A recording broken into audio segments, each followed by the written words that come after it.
อันนี้มึงอยู่บ้านเด่นโดยกระบอกอ้วนโอ้รถกรุงเทพมหานครชอช้างจอตอปักเต่า46004600กรุงเทพมหานครขอขยับขยายให้ด้วยรถด้านในจะออกนะคะพ่อแม่ศรัทธามาตะวันตกวันขี้เปิ้นมาฮึจอดตะวันออกถนนพระปกเกล้าเนอะตั้งแต่ประตูช้างเผือกหัวเวียงจนถึงประตูหางเวียงเชียงใหม่รถเอาไปจอดทางเหนือก็วัดจังตองแต้มตะวันออกก็วัดหมื่นตูมทางใต้ก็วัดบ่อนซอยตะวันตกก็วัดบันแหวนนะครับนู่นพ่อแม่ศรัทธาเอาไปจอดตามอัธยาศัยดังนั้นเอาช่วยกันหนึ่งเรารักพระพุทธศาสนาสองเรารักพระเดชพระคุณหลวงพ่อบนดอยสุเทพสามเรารักท่านเจ้าคุณนิกรสี่เรารักท่านพระมหาวิษณุเราก็มาช่วยกันทุกวันนะครับเนอะวันดีค่ะวันดีค่ะคุณแม่ญาติธรรมได้เดินทางมาร่วมก็ขอขอบคุณไม่อุลามาอู้ก็บอกว่าโอ้ยม่วนอู้เขาอู้กันล่งจงกันปอแค่หัวคะสอกเดาลมมาเนาะเอาบอกว่ามาไปกินอุ้ยเนาะกินกับอีเนาะแม่ชีเลโนปินตาจากบ้านทุ่งเวสาลีวงสิงห์ญาติธรรมของแม่สีทองก็ช่วยกันทุกวันนะครับเนื่องก็ขอขอบคุณตลอดถึงพระเจ้าพระสงฆ์ทุลุงทุป่อทุอาวลุงทุการห้องทุเจ้านี่เหมือนกันดอกทุเจ้าดังลงเตียงใหม่เขาจะวัดทุลุงทุป่อทุอุ้ยทุนาทุอาวทุอาถ้าล่องไปใส่ต้อยเป็นลุงตุ๊เนอะลุงตุ๊เป็นลุงตุ๊ประเทศตุลุงถ้าไปทางหนองบูนี่เป็นตุนาตุอาถ้าข้ามดอยขุนด่านต้องไปเป็นตุอาวเป็นตุอาวนะครับเนอะห้องมาเหมือนกันถ้าเป็นตุเจ้าไตรใหญ่เป็นตุหลวงเนี่ยนะเพราะว่าเจ้าฉลาดหลงออกเสียงไตรใหญ่ก็เจ้าฉลาดหลงถ้าเป็นรองก็บุญจ้างถ้าเป็นเนนนี่ก็สามเณรนี่ก็เจ้าช่างนี่เป็นบิดองไตรใหญ่นี่ก็ไว้พระเจ้าก็เหมือนเบิ้ลเบิ้ลก็พี่ทำเบิ้ลพี่ไปงี้มันเสร็จแล้วเบิ้ลก็หยาดน้ำเมืองเอาอีตังตานากำมังเอาว่ากันถึงวันเอาใกล้จะรับจะนอนท่านเจ้าคุณนิกรก็นำนะโมกล่าวคำไหวพระนาถเจ้าโดยสุเทพอันเป็นธรรมเนียมปฏิบัติพี่น้องใจมาก็เบิ้ลก็หยาดน้ำปอเบิ้ลกูโฉมีตีลายมีใหญ่มีน้ำเอาสัตกาตั้งดงตั้งเชงในเจ็มผีเจ็มช้างเจ็มชัดเจ็มกลเวไนชัตวาลาจักกะวาลานี่พี่น้องใจนะม้วนลุงยงพี่น้องใจอันบ้านนั้นประชักหลวงมามีก็อย่างงามมากจะมีห้องนอกก็พี่น้องใจอยู่ทุกที่แต่ว่าเมื่อแจกถุงเนาะถุงใส่ข้าวนมแต่ว่ามีอาหารเบรกร่วมด้วยช่วยกันนะครับใครผ่านไปผ่านมาอยากจะมาบูชาผ้าไตรบางสกุลพี่น้องใจว่าผ้าสังการค่ะก็มีแม่ครูอมพรจิตอาสาจากอำเภอจอมทองฮอดบ้านห้วยทรายนะครับแล้วก็บ้านเราเป้าเราป่วยเขาโดยแม่ครูกับนกวันบ้านต่อเมืองลังอันนี้จิตอาสารวมด้วยช่วยกันผู้หลวง น้ำแข็งเต็กน้ำแข็งเต็กให้อย่าลำได้เบาเบาเบาอันพวกกูบอกเลยบังทองเย็นพอพ่อหลวงเที่ยวจะรอนวันนี้ค่ะพ่อหลวงกินมาบ่ายโมงมันชวะเดี๋ยววะมันรอมัน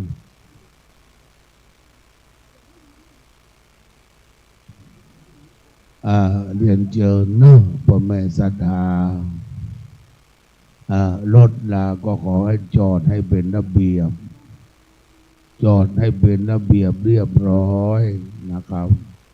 จอดให้เป็นระเบียบเรียบร้อยไม่ต้องมีใครไปว่าไม่ต้องมีใครไปบอกนะครับเนอะ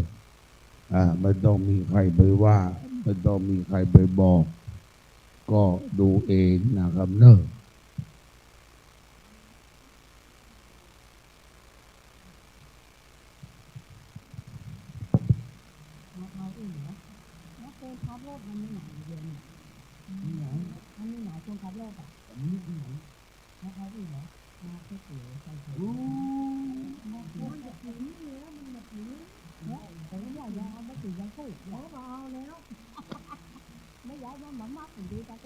ข้ามใดข้ามนั้นก็อยู่ที่หลวงมาเอาแบบนี้ด้วยดีละ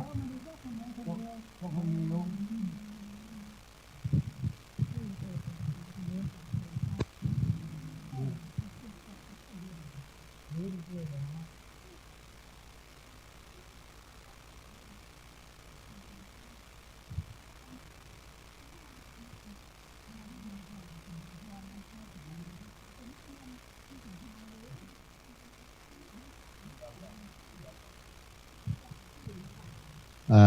ลูกหลานเพชรฤาษีกินข้าวกินน้ำแล้วก็แห่นุ่มแห่เลยอุ่นงานกันแม่อยู่บ้านไหนบ้านหยังชื่อแม่หยังแม่พองใสบ้านสักกำแพงบ้านหยังเอาแม่พองใสบ้านสันใต้ตำบลสันกำแพงอำเภอสันกำแพงเป็นแพงน้ำพริกอ่องน้ำแล้วก็ดอกแกขาวดอกแกเมืองลวกแล้วก็เอาขนมเส้นมาคั่วมีขอขอบคุณแม่พองใสเนอะได้อายุมันยืนยาวนี่ก็คือปันมาหาก็คือปันใดดูดังกินดูดังไว้ดูดังใดเดดานไม่เอามาครัวพรว่าวันนี้มันปักยำกำพิษได้วัน10,000 20,000ไงหรอกเอาไม่คุยาก่อนสนอก็ลงมานะไม่คุยานี่เป็นลูกยอดกตัญญูเดี๋ยวทำกับข้าวไปให้คุณแม่ทานแล้วก็อาบน้ำเปลี่ยนชุดมาฟังเทศทุกวันนะครับเนอะนี่คือแม่คุยาของพวกเราขอบคุณทุกคนนะครับเนอะขอบคุณพ่อแม่ศรัทธาสาธุชนได้เดินทางมาร่วมในงานตั้งศพบำเพ็ญการกุศลสัตมวาน7 วันนะครับตั้งแต่วันที่3แล้วก็13 14 15 16 17 18นะครับก็ขอขอบคุณทุกท่านด้วยนะครับ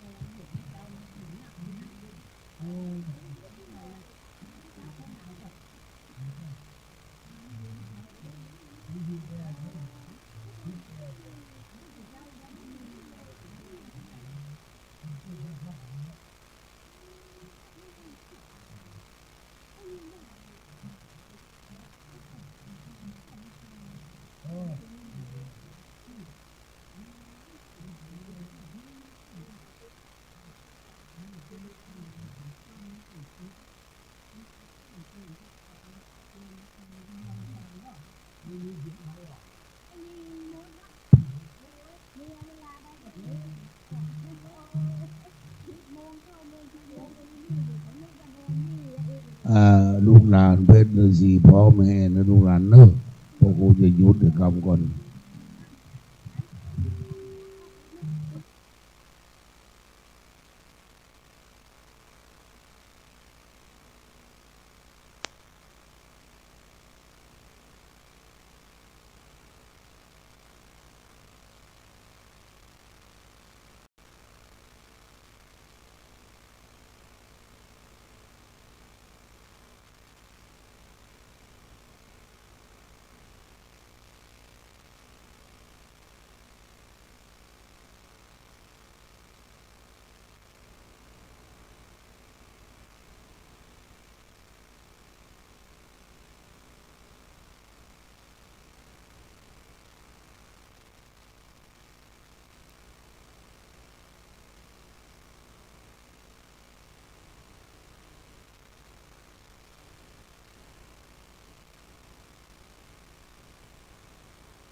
เ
สิริพินแม่บดจำน้องหมูระบูนเนอะเอา โอ้นี่มาได้ละ สวัสดีครับผม เนี่ย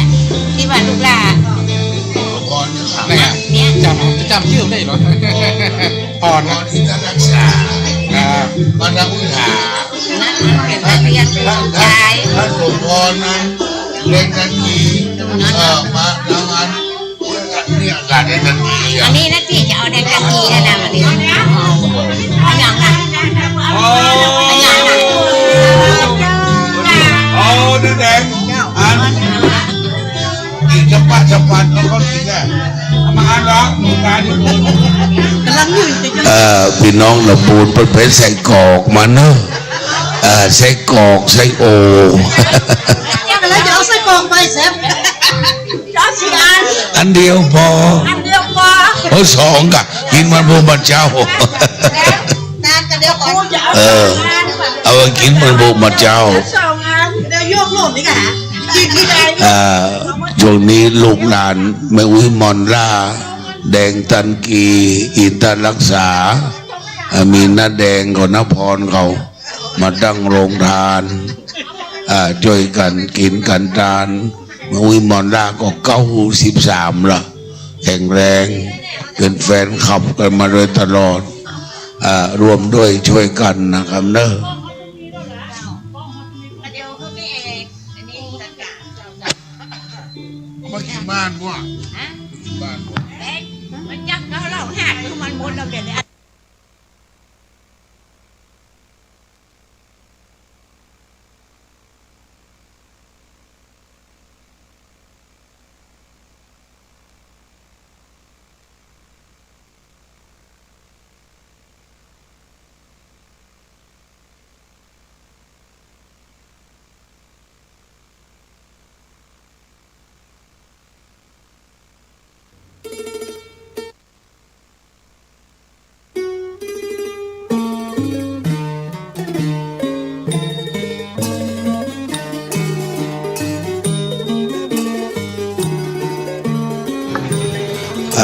ขอต้อนรับอาจารย์บุธิชาติคำปันรองผู้อำนวยการสถานีวิทยุคลื่นพระพุทธศาสนาจังหวัดเชียงใหม่ได้คือเกียรติเดินทางมาร่วมขอขอบคุณอาจารย์บุธิชาติคำปันด้วยนะครับ กินแล้วแม่ไปกินก่อนไหม เดี๋ยวลูก กินเท่าไหร่ เดี๋ยวมา แม่ผมบอกไปหน่อยไปเรือไปท่านนี่กันเอาไปเรือไป นุนหลงเอาไปใส่กันทำถวายหลวงพ่อเจ้าคณะอำเภอหางดงเอาขึ้นมาได้ไหมเอาขึ้นมาเลยมันนุนหลงเมืองลำพูนเนอะนุนหลง ยังไปเนี่ยนอนเมื่อไหร่จะขึ้นไปไหว้พระครับครับผมปิดค่ำเมื่อไหร่ครับออกไปทราบว่าปิดค่ำนะครับ100%เดี๋ยวจะไม่ได้ทำงานสักเดือนนะไม่ได้มา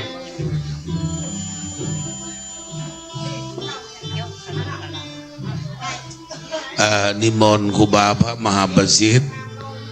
ธรรมาพินันโดปั่นปอนคือแก่คุณแม่เมืองลำพูนนะครับเนอะเปิ่นเอาใส่กรอกอีสานมาเลี้ยงกันโอ้แม่ครูกนกวันกับแม่ครูอมพรนี่นะเขาถึงมันยั้งปากนะเงียบเป็นหลับขยับเป็นแดกกินเหมาะอันกินนั้นเข้ามันหน้าปลาบ่วงทำละไม่เอาคนสามแม่ครูเอาข้าเจ้าควรไว้สาหลวงพ่อท่านพระครูชิวจิตวรยานครูบาเปลี่ยนเจ้าวาดวัดปัตตันตันอกตันใจโดยการถวายการต้อนรับท่านพระครูท่านพระบรมสุรศักดิ์โสภณจิโตได้ดูแลหลวงพ่อครูบาเปลี่ยนเจ้าวาดวัดปัตตันหลวงเอาด้วยนะครับเนอะไหว้สาหลวงพ่อด้วยนะครับ เอามือมันดูหรอก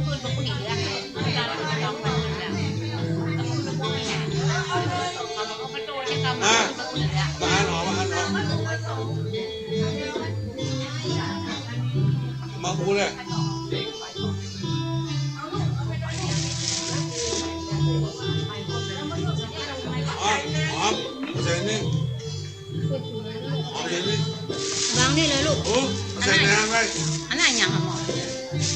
ไส้กรอกไส้กรอก เอาเนี่ยเอาไปก่อน อันนี้ผมใส่ฉันหนาคนหนานะ เฮ้ยไปบ้านเนี่ยนี่ประกาศออกไม้เลยดีเพราะว่าจะ พอแล้วค่ะ อันเดียวเลย2 อันเนี้ย นั่งน้ำไปรำนั่งน้ำไปจริง มันไม่แม่น เอาคุณนะ เขาขึ้นไปประเดี๋ยวแล้วก็ประเดี๋ยวให้ลงมาอยู่กัน มีลงมาอย่าง เขาขึ้นไปประเดี๋ยวเนี่ยฮะ นั่งไปนั่ง เขาขึ้นไปประเดี๋ยวนี่เอากี่โมงแล้วประเดี๋ยวเนี่ยเอาข้ามแล้วว่ะโอ้ไปขึ้นไปน่ะโอ้อันจริงอันนี้เจ้ามาดังใดอ่ะมันกี่โมงแล้วประเดี๋ยวเนี่ย5 โมงฮะ ไปนะ โมงไปละขึ้นไป มุกกึ่งแล้วไม่ได้ แล้วไปทำไม่ กับถวายการต้อนรับท่านเจ้าคุณพระสิทธิวชิรานุกูลนั่นนะครับ วันมองเขาไปห้องน้ำไหนก่อนแล้ว รองเจ้าคณะอำเภอเมืองเชียงใหม่ เขาขึ้นบันไดแล้ว ผู้ช่วยเจ้าวาดวัดนะครับ จริงไม่ได้ พระธาตุดอยสุเทพราชวรวิหารนะครับประธานส่งในช่วงนี้นะครับได้รับบัญชาจากพระเดชพระคุณหลวงพ่อพระธรรมเสนาบดีนะครับมาดูแลความเรียบร้อยเนาะนะครับนิมนต์ขึ้นมาตั้งบนนะท่านอาจารย์เนอะนะครับขณะนี้หลวงพ่อพระครูสุจิตวรยานเจ้าวาดวัดป่าตันพระครูประพัฒชัยเจ้าคุณนะครับเจ้าคณะตำบลสันปุเลยเขต2นะครับหลวงพ่อพระครู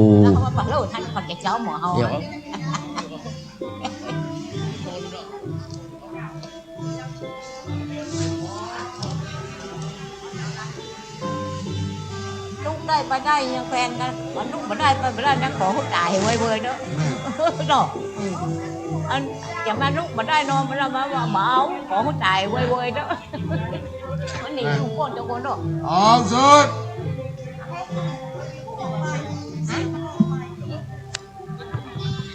พอเลี้ยงประเสริฐคำมงคลมหาปกวนเพะ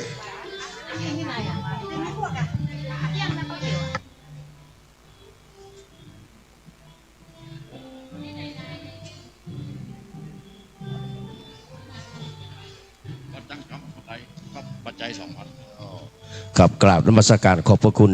หลวงพ่อพระครูสุจิตวรยานนะครับร่วมถวายพระไตรแล้วก็ปัจจัยนะครับแล้วก็ท่านอาจารย์พระมหาวิษณุจารุธรรมโมพระหากับมหาประสิทธิ์ธรรมาภินันโทเรียนธรรม8 ประโยคเจ้าวัดวัดจังกำผ้าไตรแล้วก็ปัจจัยแห่ม 2,000 บาทกราบนมัสการขอบพระคุณนะครับหลวงพ่อพระครูสุนทรจันทรวิมลนะครับหลวงพ่อปาสักงามก็มาแล้วเนอะนะครับมาแต่เจ้าแล้วนะครับหลังจากที่ไปฟอกไตมานะครับก็เข้ามาร่วมเป็นเจ้าภาพโดยวันนี้นะครับกับวัดปาสักงามเป็นพระ1 ในพระชายแดน ที่ท่านอาจารย์พระมหาวิษณุจารุธรรมโมและพระมหาอำนวยปัญญาวิชโรรับไว้นะในอุปถัมภ์ นะครับได้ดูแลสารทุกข์สุขดิบนะครับเป็นไปตามอัตภาพเนาะนะครับหลวงพ่อพระครูสุนทรก็ต่อสู้กับโรคภัยไข้เจ็บนะครับฟอกไตมีนัดกับหมอนะครับทุกจันทร์พุธศุกร์เนาะครับ3 วันอาทิตย์1 3 วันนะครับอยู่วัด2-3 วันแล้วก็ไปนัดกับหมอแห่ม3 วันนะครับนี่ก็คือชีวิตของท่านพระครูสุนทรจันทรวิมลนะครับเอาอีแม่เอามันนุนใหญ่มานะแม่เนาะเอาใส่กันทำกันเทศโอ้พระครูอาทรชอบเนอะนะครับแต่ก่อนนี้เปิ้นสมัยที่เปิ้นหนุ่มๆเวลาเปิ้นเทศนะครับเปิ้นก็จะบรรยายนะครับทั้งหมดนะครับในขันธรรมนะครับ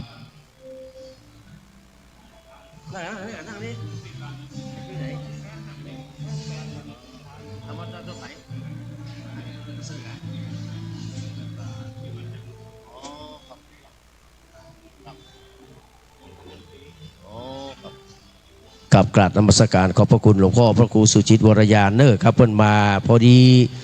มีภารกิจต่อนะครับมีศาสนกิจต่อก็จะได้ขอปิกก่อนนะครับเดี๋ยววันสุดท้ายหลวงพ่อจะมาแห่มนะครับ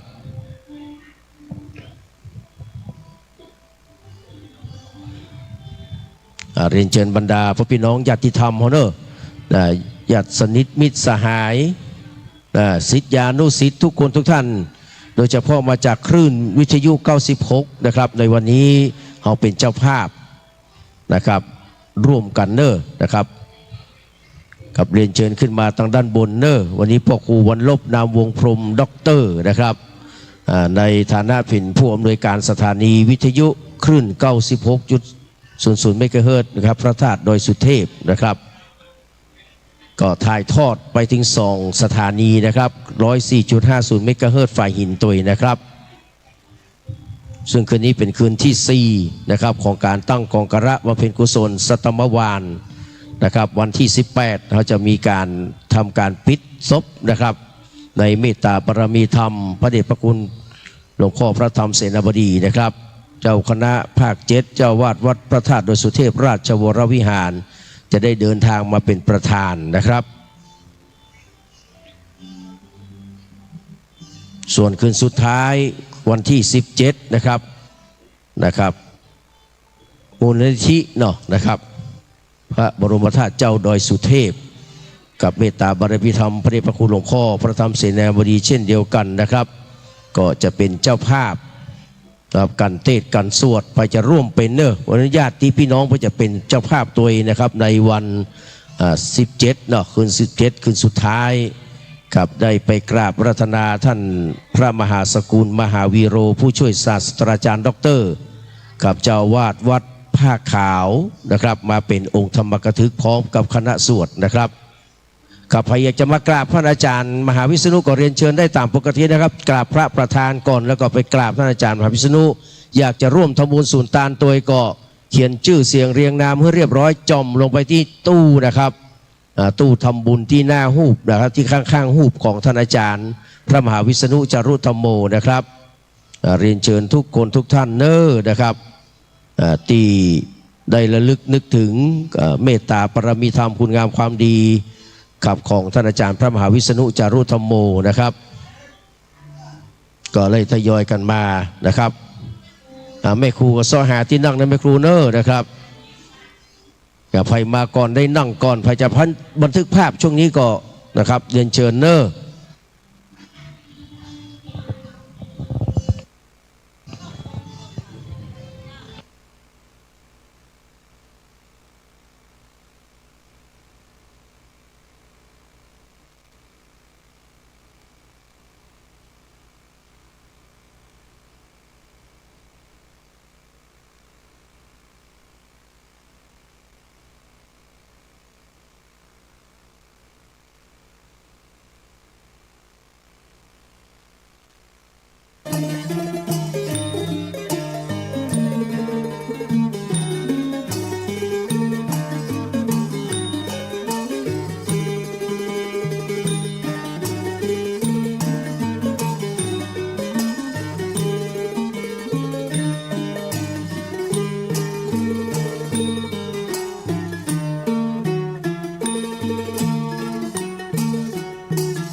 ครับอนุโมทนาบุญกับ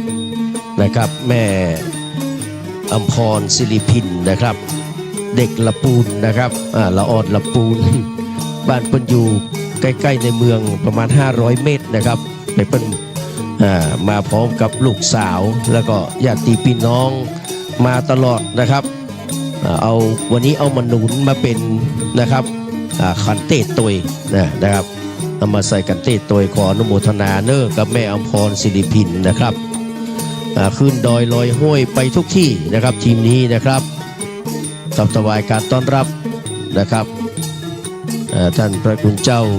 ท่านอาจารย์พระมหาสัตวัตรนะครับคัมภีรธรรมโมเจ้าวาดวัดนะครับพันเสานะครับ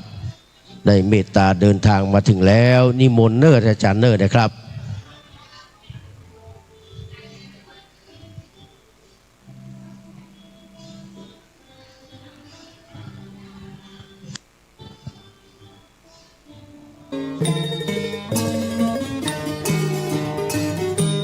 กับที่ตำบลดอยสุเทพนะครับท่านเจ้าคุณสิทธิวชิรานุกูลก็บอกว่านะครับมีการเทศทุกวันจนถึงวันที่19นะครับซึ่งเป็นวันอัฐมีบูชาครับเป็นวันครบถ้วน8ของการพระราชทานเพลิงสรีระสังขารนะครับขององค์สมเด็จพระสัมมาสัมพุทธเจ้านะครับจะได้แบ่งอัฐิธาตุกันนะครับแล้วก็ทำให้เกิดวีรบุรุษในสถานการณ์นะครับเรียนเชิญเนอร์บรรดาพ่อพี่น้องเขาซ้อหาที่นั่งนะครับคาดว่าวันนี้นะครับ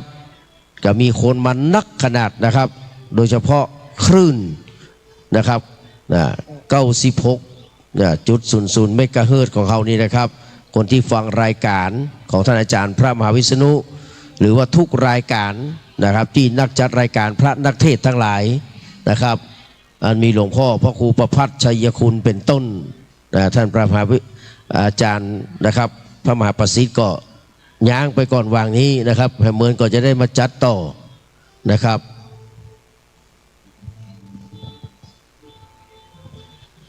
เรียนเชิญครับคุณแม่ทั้ง3แม่เนอสหาที่นั่งนะครับใกล้ๆเนี่ยแม่เนอนะครับแม่ขวัญใจแม่พันนีนะครับเพิ่นมี4ใบเถานะครับตอนนี้เหลือ3ใบเถานะครับคือนะครับมีคุณงามความดีที่เขาได้ทำด้วยกันมาตลอดนะครับทำเพื่อได้มาปะมาพบกันเนาะนะครับครับทุกสิ่งทุกอย่างมาได้มาจากอากาศธาตุหรือว่าลอยมานะครับมันมีที่มาและที่ไปทั้งนั้นนะครับ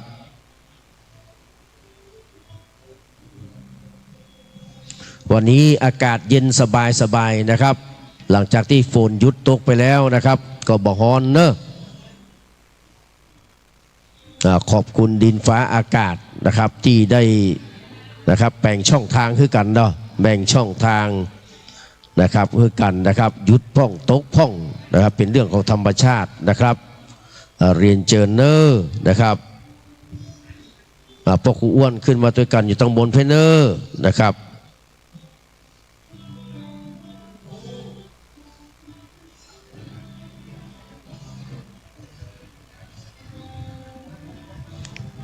กับวันนี้ก็ยังถ่ายทอดนะครับถ่ายทอดเสียงและก็รูปภาพนะครับจากวัดฝ่ายหินนะครับแล้วก็วัดพระธาตุดอยสุเทพพอตัวขึ้น96นะครับเรียนเชิญทุกคนทุกท่านเนอะถ้าพายุตั้งบ้านฟังก็ตั้งจิตตั้งใจให้ดีนะครับตั้งยกมือไหว้ไปมือสานะครับมาร่วมทำบุญอนุโมทนาสาธุการด้วยกันนะครับ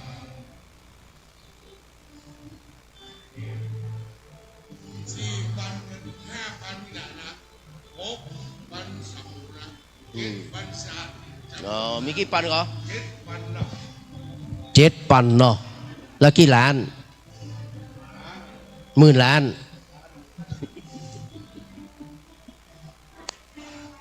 เรียนเชิญอีพ่อยแม่เนี่ยเข้ามาหาที่นั่งนะครับครับ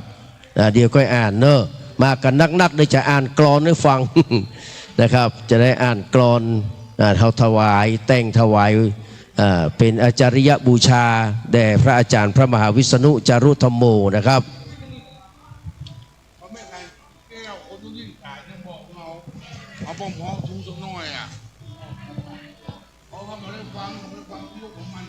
เรียนเชิญเนอคุณพ่อคุณแม่ทุกคนทุกท่านนะครับ มาถึงแล้วขึ้นมาตั้งบนวิหารเนอะขณะนี้เวลานะครับ18:40 นาทีตามกำหนดการคือ 19.30 นาฬิกาคือทุ่มครึ่งนะครับที่เราจะได้ประกอบพิธีทางศาสนาองค์ธรรมกถึกก็คือท่านพระครูอาทรวิสุทธิคุณบุญตันปริสุทโธนะครับ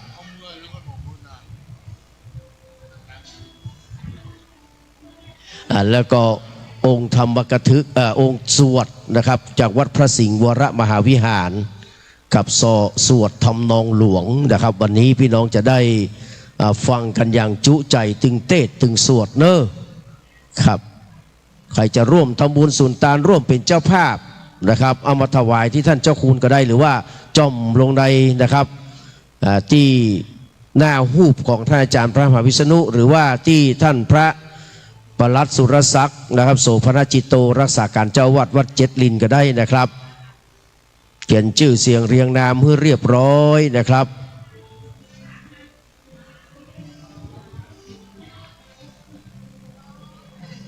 แล้วก็เรียนแจ้งกับทุกคนทุกท่านเนาะนะครับ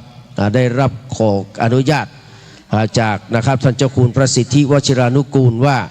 นะครับทุกวันที่2ซึ่งเป็นวันของเดือนนะครับที่วันมรณภาพของท่านอาจารย์นะครับท่านพระมหาวิษณุจารุธรรมโมเราจะขออนุญาตทำบุญเป็นการภายในนะครับเป็นการภายในเพื่อนะครับรำลึกนึกถึงคุณงามความดีของท่านอาจารย์พระมหาวิษณุจารุธรรมโมนะครับทุกวันที่2ตั้งแต่2 มิถุนาเป็นต้นไปเราจะได้ทำกันอยู่9 เดือนนะพี่น้องเนอะเพราะเขาจะมีการประชุมเพลิงสรีระสังขารของท่านพระอาจารย์มหาวิษณุในวันที่22 กุมภาพันธ์ 2569 คือปีหน้านะครับดังนั้นก็แจ้งให้กับทุกคนทุกท่านได้รับทราบกันตามนี้ตัวนะครับฟังที่อยู่ตั้งบ้านก็ดีท่านที่อยู่ตั้งวัดนี่ก็ดีนะครับขึ้นมาบนวิหารแล้วก็ดีขอบคุณเจ้าภาพโรงทานเนอะเกี่ยวกับน้องแดงนะครับบอกว่าจะอยู่พุ่นจนค่ำจนแล้วงานว่านะครับจะเลี้ยงตลอดจนแล้วงานอนุโมทนาเนอะนะครับแล้วก็ขอบคุณนะครับแล้วก็แม่แอลนี่มีแม่แอลเนอะเจ๊แอลก็มีนะครับเพื่อนเอาแกงผักกูดเมืองเนอะใส่ปลาล้ำนะครับแม่แอดจะแม่แอลแม่แอดนะครับแม่แอดนะครับมหาอุบาสิกาแห่งท่านหนึ่งนะครับได้นำอย่างว่าผักกูดนะป่ะเนาะผักกูดเมืองตื่นเพื่อนเอามาให้แม่แอดไปแกงใส่ปลานินนะครับเป็นก้อมแต่เป็นก้อมน้อยนะครับเพื่อนกัวก้างมันติดนักนะครับโอ้แม่แดงนิตยาเลิศชัยเนอะขึ้นมาตังบนเนอะครับขอบคุณอนุโมทนานะครับที่ได้มาร่วมทำบุญด้วยกันทุกครั้งเนาะกับแม่ครูยานี่เป็นเจ้าภาพเก่าอยู่ตรงหน้านะครับคอยต้อนรับขับสู้เนอะแม่ครูธัญญาทองอิ่มท่านท่านอาจารย์พระบครูใบดีกาประเสริฐประสันโนนะครับย่างหนอหยิกหนอลงไปนะมาแล้วนะครับพร้อมกับหลวงพี่ดงเนาะพิญญาเนาะครับเมตตาเดินทางมาถึงแล้วนะครับกราบไหว้สารัตนาเนอะครับหลวงพี่ดงนะครับโมเนอร์อันนี้ก็หาตัวศึกไม่เจอแล้วนะครับบวชมาก็แค่ว่าจะบวชภาษาเดียวนะวันเดียวนี้พุทธ3-4 ภาษาแล้วนะครับเนี่ยก็เรียกว่านะครับก็เรียกว่าศรัทธาในรสพระธรรมนะครับของพระสัมมาสัมพุทธเจ้าก็เลยหาตัวศึกไม่เจออนุโมทนาสาธุเนอะเพิ่นบอกว่าอานิสงส์ของการบวชไม่ได้มาจากการสวดการฉันบุญจากสนองไม่ได้เกิดจากการเชิญชวนญาติโยมพี่น้องมากินกันแต่อานิสงส์ของการบวชที่แท้จริงนั้นนะครับได้แก่การเลิกพยศลดมานะละความร้อนถอนความเมาบรรเทาความหลงแล้วก็ปรงให้ตกนะครับนี่คืออานิสงส์ของการบวชนะครับหลวงพี่นงก็เลยไม่ศึกนะครับขออนุโมทนาสาธุเนอะแต่ก็ยัง ประพันธ์เพลงนะครับธรรมะดีๆให้หมู่เฮาได้ฟังกันอยู่ตลอดนะครับตอนที่ฮ้องนั้นนะครับเพิ่นก็ฮ้องรับตาเอานะครับนี่คือคุณงามความดีนะครับของหลวงพี่โหน่งเขานะครับวันนี้มาโดยท่านพระครูบดิกาประเสริฐประสันโนจัดรายการทุกค่ำคืนเนาะตั้ง96นะครับนำหมู่เฮาสวดกรรมฐานสวดหลายอย่างนะครับโดยเฉพาะคาถาพระมหาจักรพรรดินี่เนาะนะครับเพิ่นจะนำสวดคาถาของหลวงพ่อฤาษีลิงดำคาถาเงินล้านนะครับท่านอาจารย์พระครูประเสริฐเพื่อจะนำสวดตลอดเวลานะครับกับไหวสาเนอร์นะครับสหาที่นั่งนี่เนอซองไม่เปเลอะครับท่านอาจารย์ครับสาธุอนุโมทนากับท่านพระครูบดิกาประเสริฐประสันโนเนอแหมน้อยจะมีวิปัสสนาอยู่ตั้งท้าย ครับกราบนมัสการขอบพระคุณเป็นอย่างยิ่งครับกับหลวงพี่โด่งเนาะครับได้กี่ภาษาหลวงพี่โด่งย่างเข้า4 ภาษาแล้วครับหลวงพี่โด่งนะครับอนุโมทนาสาธุแต่นะครับท่านอาจารย์พระครูบดิกาประเสริฐนี่14 ภาษาแล้วเป็นมหาเถระแล้วนะครับแปลว่าผู้มีความมั่นคงที่ยิ่งใหญ่นะครับกับขอบคุณอนุโมทนากับแม่แดงนิตยาเนอนะครับเลิศชัยนะครับขับถวายการต้อนรับหลวงพ่อท่านพระครูบุญญากรวิโรจน์นะครับเจ้าคณะตำบลพระสิงห์เขต2นะครับเจ้าวาดวัดพันเต้าหรือว่าพันเต้านะครับที่หลวงพ่อพระเจ้าคุณก็ได้ฮะที่เจ้าคุณเขียนชื่อเหรอนะครับเขียนชื่อเหรอ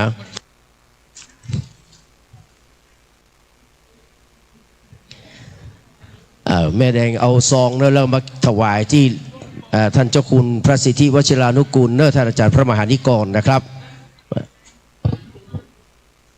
น้ำกินเขาไม่ไหนน้ำไม่ไหนยังมาได้ดีกว่าเย็นยินดีต้อนรับเนอพี่น้องศรัทธาทุกคนทุกท่านขึ้นมาตั้งบนนะครับท่านอาจารย์วิชัยกันทาศรีเรียนเชิญเลยนะครับมคณายกของวัดฟ่อนซ้อยนะครับตะคืนก็มาช่วยงานกันนะครับขอบพระคุณเป็นอย่างยิ่งเนอเอาทำบุญที่ท่านเจ้าคุณเลยนะครับเอาพรจากท่านเจ้าคุณเลยเนอนั่น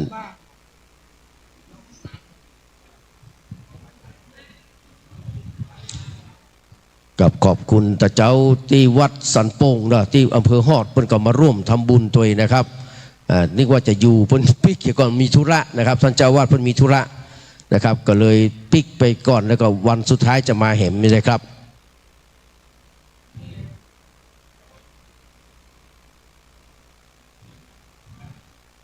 นิมนต์เนอพระสงฆ์องค์ข้าเจ้าครูบาสังฆเถระนะครับที่มาถึงแล้วก็กราบเด้อถวายการต้อนรับท่านอาจารย์พระมหาอำนวยปัญญาวชิโรด็อกเตอร์นะครับแล้วก็ท่านพระครูปลัดกิติพงศ์กิติโสพโนด็อกเตอร์นะครับซึ่งเป็นผู้ช่วยเจ้าอาวาสนะครับวัดสันขยอมเป็นเลขานุการเจ้าคณะตำบลสันทรายน้อยนะครับก็ได้เมตตามาร่วมงานเป็นสหายธรรมของท่านอาจารย์พระมหาวิษณุจารุธรรมโมนะครับแล้วก็หลวงพี่แหมรูปหนึ่งเนอะไหวสารเนอะนะครับเดี๋ยวสหาตินนั่งเนอะเอามาถวายที่ท่านเจ้าคุณเลยครับที่ท่านเจ้าคุณเลยนะครับกับเจ้าคุณท่านจะได้ปั่นปอนหื้อนะครับกับมนท่านอาจารย์พระมหาอำนวยเนอะกับเดี๋ยวสักครู่หนึ่งนอกก็อ่านครับนักกว่านี้ก็น้อยก็อ่านนะครับครับก่อนนั้นผมนิมนต์ท่านอาจารย์พระมหาอำนวยเทศอุทานวโตสติมโตสุจิกรรมัสสะนิสัมมการิโนสัญญตสะจะธรรมชีวิโนอปมัตตสะยะโสภิวัตติยังบัได้เตะนะครับกับยังบัได้เตะเพิ่นพลัดไปยังไม่ได้เทศนะครับเพิ่นบอกว่ามวลยศศักดิ์อัครฐานงานหน้าที่ตำแหน่งมีประจักษ์เป็นหลักฐานย่อมอำนวยอวยประเสริฐเลิศโอฬารบังเกิดการพิพัฒน์จริงทุกสิ่งไป แก่ผู้คนชนขยันหมั่นทำกิจจนสำฤทธิ์สมประสงค์ตรงวิสัยแก่ผู้มีสติมั่นครบครันในทุกเมื่อได้ระลึกอยู่รู้ตัวตนแก่ผู้มีธุรการงานสะอาดจนสามารถเป็นประโยชน์โสติผลแก่ผู้ที่พินิจไว้ได้แยบยลใคร่ครวญจนรอบคอบจึงกอบการแก่ผู้นิ่งโดยธรรมสำรวมพร้อมทั้งอ่อนน้อมถ่อมตนเด่นจนตระหง่านแก่ผู้ที่ดำเนินมาเนิ่นนานสมทานศีลธรรมนำจิตใจแก่ผู้ที่มิประมาทมิพลาดพลั้งนะครับคอยระวังประกอบการงานน้อยใหญ่ย่อมสวัสดิ์พิพัฒน์เสริมเติมโชคชัยยศศักดิ์ให้เจริญยิ่งสิ่งสมดุลอุทานวโตสติมโตนะครับท่านอาจารย์พระมหาอำนวยยังค้างผมอยู่นะครับยังไม่ได้เทศเรื่องนี้นะครับ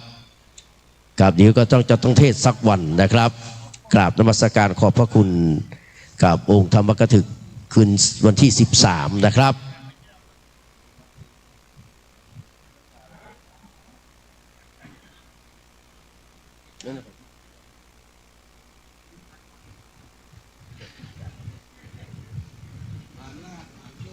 เรียนเชิญพี่น้องศรัทธาเอาเนอร์ขึ้นมาซ้อหาที่นั่งครับเข้าทางด้านในเลยเนอร์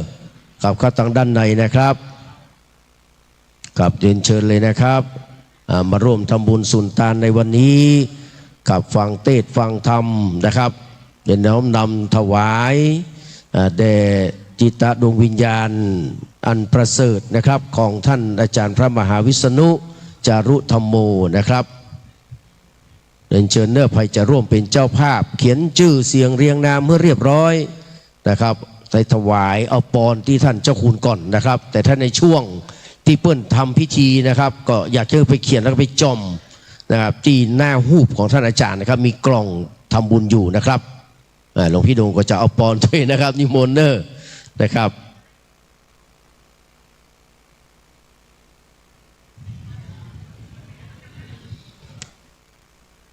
กับนมัสการขอบพระคุณไปยังนะครับท่าน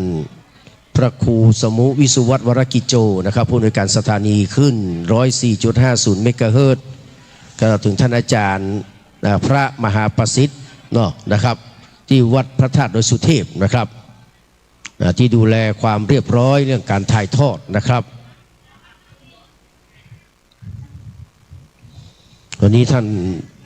อาจารย์ดร.วันลบนามวงพรหมผู้อำนวยการสถานีคลื่น 96 นะครับรองประธานสภาวัฒนธรรมนะครับจังหวัดเชียงใหม่และประธานนะครับสหธรรมน้อยหนานนะครับจังหวัดเชียงใหม่ด้วยนะครับได้นำนะครับศรัทธาพ่อแม่พี่น้องญาติธรรมที่ฟังอยู่ทางคลื่น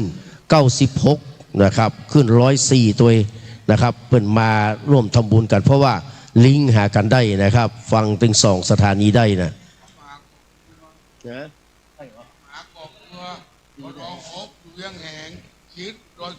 อ๋อท่านมหาก็คือเลขานุการเจ้าคณะอำเภออย่างก็เวียงแหงนะครับกับเป็นศิษย์โดยสุเทพปรริยนธรรม6 ประโยคนะครับเรียนเชิญเนอร์โอ้ท่านอาจารย์ทวัฒน์นะครับเรียนเชิญนะครับ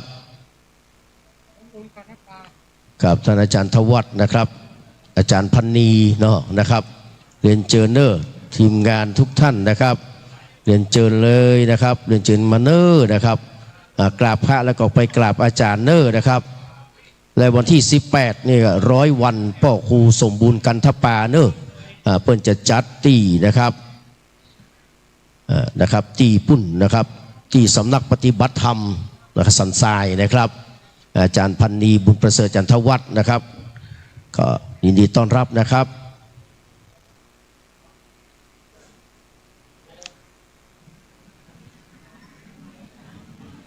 อาจารย์ท่านนี้ก็ถวายที่ท่านเจ้าคุณนะครับเอาปอนเทนเนอร์นะครับ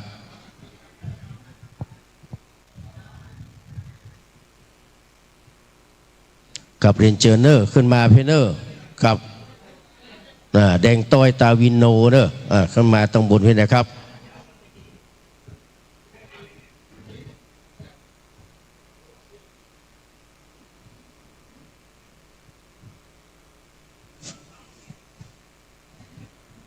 ลับมาถึงแล้วก็ขอเรียนเชิญเนอะ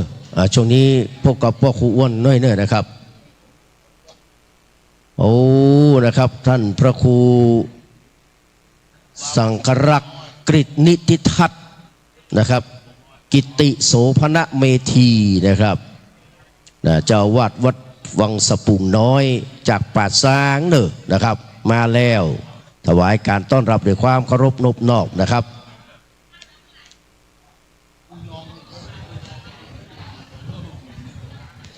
เรียนเชิญนะครับท่านอาจารย์นั่งนี่ก็ได้นะครับอาจารย์ทวัฒน์อาจารย์พันนีนะครับเรียนเชิญเลยครับไปอย่างนั่งล่างนั่งบนนี่ก็ครับเรียนเชิญเลยครับ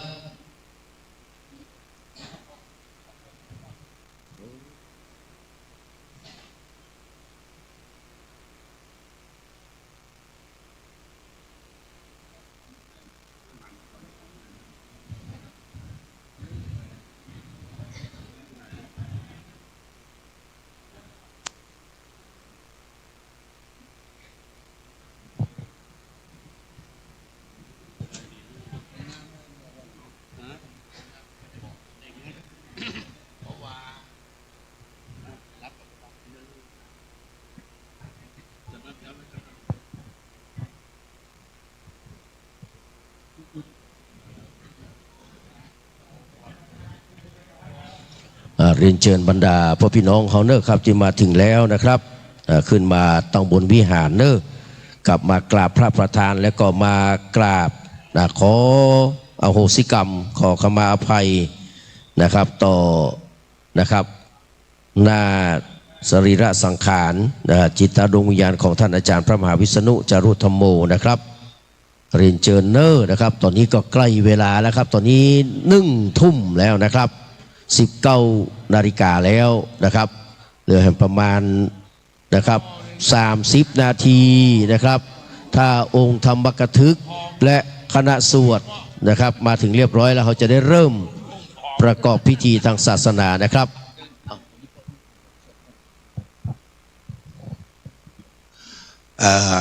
อาจารย์นานเจสี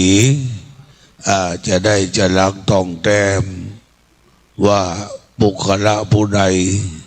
จะได้จุดธูปเทียนบูชาไฟไหว้พระทำหน้าที่โน่นหน้าที่นี่นะครับเนอะ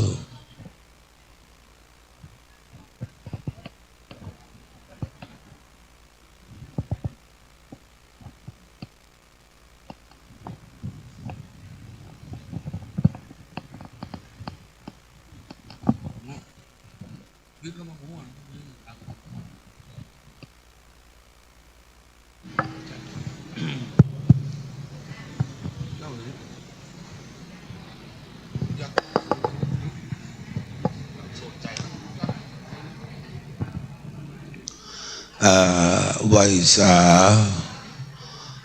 พระคุณเจ้าวัดต่างๆนะครับเนอะตลอดถึงพี่น้องเมืองตืนบ้านเกิดเมืองนอนของท่านอาจารย์พระมหาวิษณุจารุธรรมโมทั้งตำบลม่อนจองอยู่ฝั่งตะวันออกน้ำแม่ตืนและตำบลแม่ตืนอยู่ฝั่งตะวันตกน้ำแม่ตืนอันเป็นเมืองตืนถือเมืองว่าที่อำเภอใหม่อำเภอนันทบุรีเฉลิมพระเกียรติแต่น้อยประกาศเป็นทางการว่าอำเภอนันทบุรีเฉลิมพระเกียรติเป็นอำเภอที่26ของจังหวัดเชียงใหม่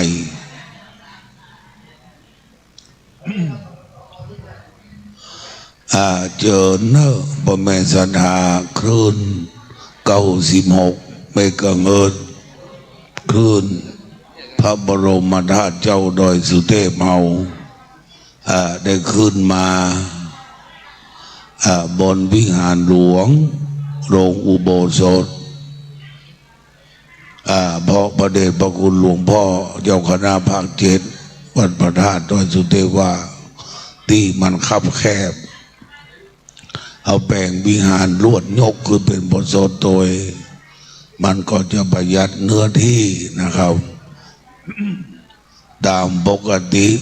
คนล้านนาเมืองเชียงใหม่เพิ่นจะแบ่งวิหารไว้ติ้งบทสวดไว้ติ้งแต่วัดเจริญมันแคบก็เลยรวมกันเป็นหนึ่งเดียวว่าวิหารหลวงโรงอุโบสถด้านอาจารย์มหาวิษณุจารุธรรมโมเป็นคนบ้านห้วยไม้หกตำบลม่อนจองอำเภอโอมก่อยฝั่งวันออกน้ำไม่ตื่นโยมพ่อคือพ่อผาโยโยมแม่คือแม่บุเกนามสกุลว่าจารุธรรมรักษ์ท่านอาจารย์มหาเกิดวันที่23เดือนกุมภาพันธ์2514มีพี่น้องด้วยกัน6 คนเป็นปัจจัย4แม่หญิง2คนที่1คือนายแสะบือมาร่วมงานทุกวันคนที่2พระนุดีก็คือท่านอาจารย์พระมหาวิษณุจารุธรรมโมถึงแก่มรณภาพในปัจจุบันนี้ท่านที่3ก็คือนางปะลอยดูแลคุณแม่อยู่บ้านห้วยไม้หก4นางรูดีมาช่วยงานทุกวัน5นายรัฐภูมิหรือนายวาคือช่วยงานวัดทุกวัน6นายรัฐศาสตร์คือนายวาสีปฏิบัติดูแลพระพี่ชายตลอดกาลท่านอาจารย์จบชั้นป .6 โรงเรียนบ้านห้วยไม้หกม่อนจองเมืองตื่นต่อมาเข้าเป็นขโยวัดจอมหมอกศิษย์ของครูบาชานุขั้นอายุ15 ปีก็เดินทางมาอยู่เมืองเชียงใหม่ได้มาบรรพชาเป็นสามเณรณวัดชัยพระเกียรติตำบลสีภูมิอำเภอเวียงเชียงใหม่เจ้าอาวาสคือพระเดชพระคุณหลวงพ่อท่านพระครูสถิตธรรมคณี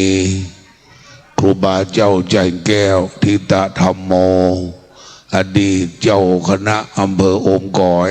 ตนที่1วัดชัยพระเกียรติพระอุปัชฌาย์แต่หลวงพ่อบวชเนอะเป็นแบบนิมนต์เอาพระเดชพระคุณหลวงพ่อท่านพระครูสุวรรณสารพิสิทธิ์ครูบาเจ้าสนิทสุวรรณสาโรอดีตเจ้าคณะตำบลจังการครูบาวัดจังกองมาเป็นพระอุปัชฌาย์ต่อมาก็ขึ้นไปอยู่ดอยสุเทพขึ้นไปอยู่วัดพระธาตุก็สอบนักธรรมตรีโทเอกปรริญญาธรรม1 2ได้และย้ายไปอยู่วัดพระพุทธบาทตากผ้าพระอารามหลวงตำบลมะกอกอำเภอป่าซางเวียงดอกปูนไปเป็นสัตถิวิหาริกในพระเดชพระคุณหลวงพ่อท่านพระครูเวรุวันพิทักษ์ครูบาเจ้าพระมหาเขื่อนคำอัตตสันโตปรริญญาธรรม4 ประโยคอดีตเจ้าวาดอดีตเจ้าคณะอำเภอป่าซางได้สร้างร่วมกับท่านครูบามหาเขื่อนแปลง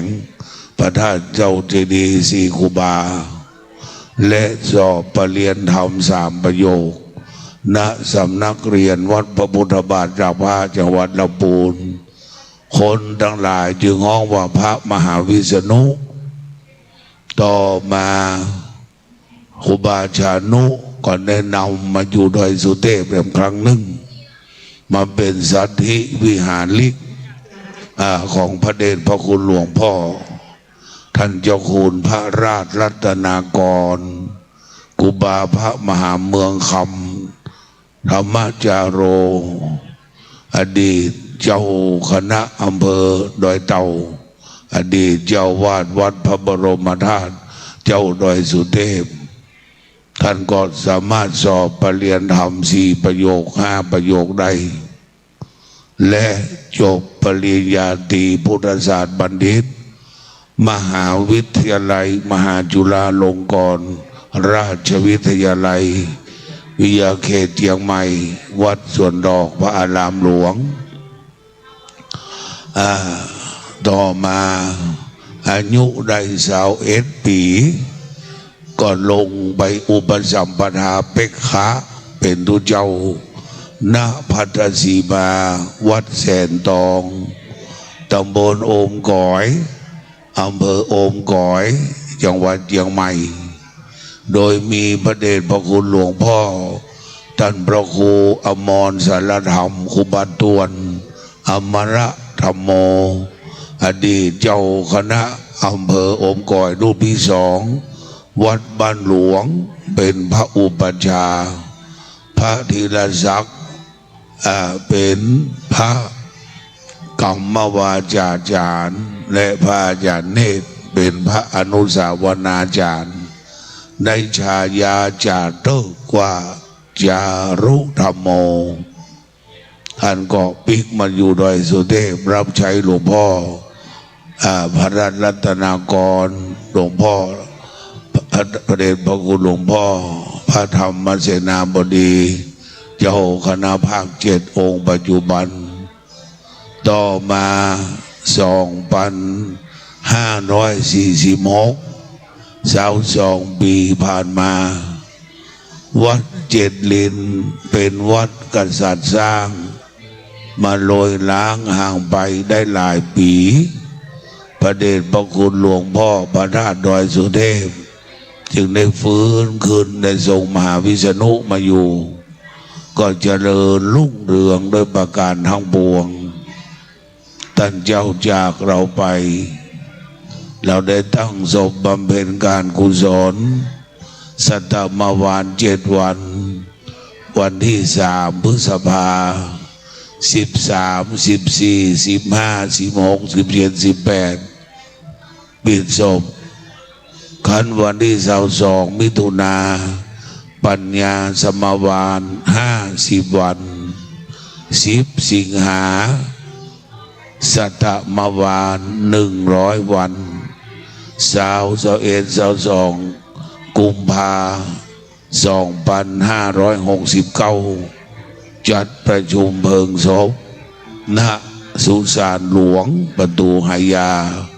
อันนี้คือกำหนดงานคร่าวๆถ้ามีการเปลี่ยนแปลงก็จะบอกคือแก่พระเจ้าประสงค์และญาติธรรมต่อไปนะครับเนอะดังนั้นก็ขอเรียนเชิญพ่อแม่ศรัทธาสาธุชนทั้งเชียงใหม่ลำพูนลำปางพี่น้องเมืองตื่นอำเภออมก๋อยเราได้มาร่วมอนุโมทนาสาธุการด้วยกันสืบไปนะครับเนอะ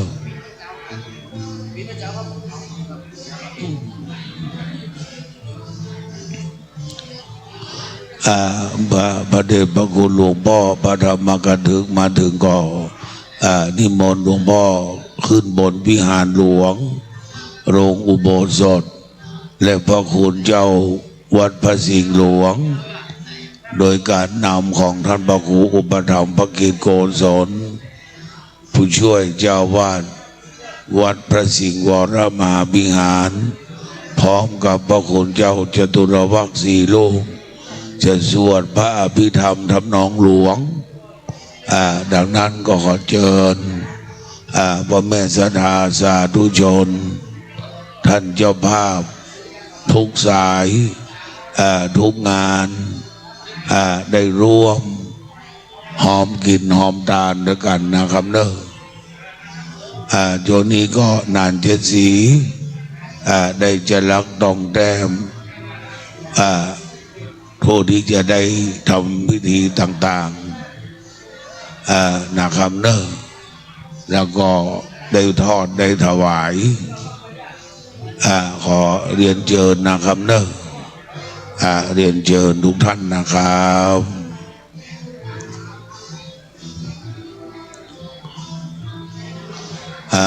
เชิญนะครับเนอะพ่อแม่ศรัทธาสาธุชนได้ขึ้นมาบนวิหารหลวงโรงอุโบสถอันเป็นที่ประกอบพิธีกรรมทั้งกลางวันและกลางคืนตะกี้คณะสงฆ์สายใต้คลื่นสีขาวได้มาทำบุญสวดพระอภิธรรมก็เป็นที่เรียบร้อยบัดนี้19:10 นาทีใกล้เวลาจะฟังน้ำฟังธรรมแล้วนะครับเนอะก็เดี๋ยววงดนตรีของดงคณะศิษย์ฤาษีอำเภอบ้านฮงจะได้หยุดการแสดงก่อนเนอะลงเพลงเลยคณะศิษย์ฤาษีเพชรฤาษีอำเภอบ้านฮงหลงลี้จังหวัดลำพูนนะครับเนอะไหว้สาพระเจ้าประสงค์วัดต่างๆได้ขึ้นมาก่อนและศรัทธาสาธุชนญาติธรรมทั้งหลายได้ขึ้นมาเนอะวงดนตรีโปงลางลูกหลานได้นำมาช่วยก็คือลงเพลงคือเรียบร้อยเนอะคือลงเพลงเรียบร้อย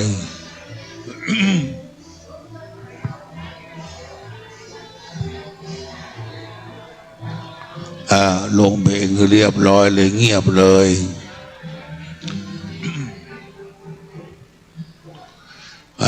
ขอบคุณ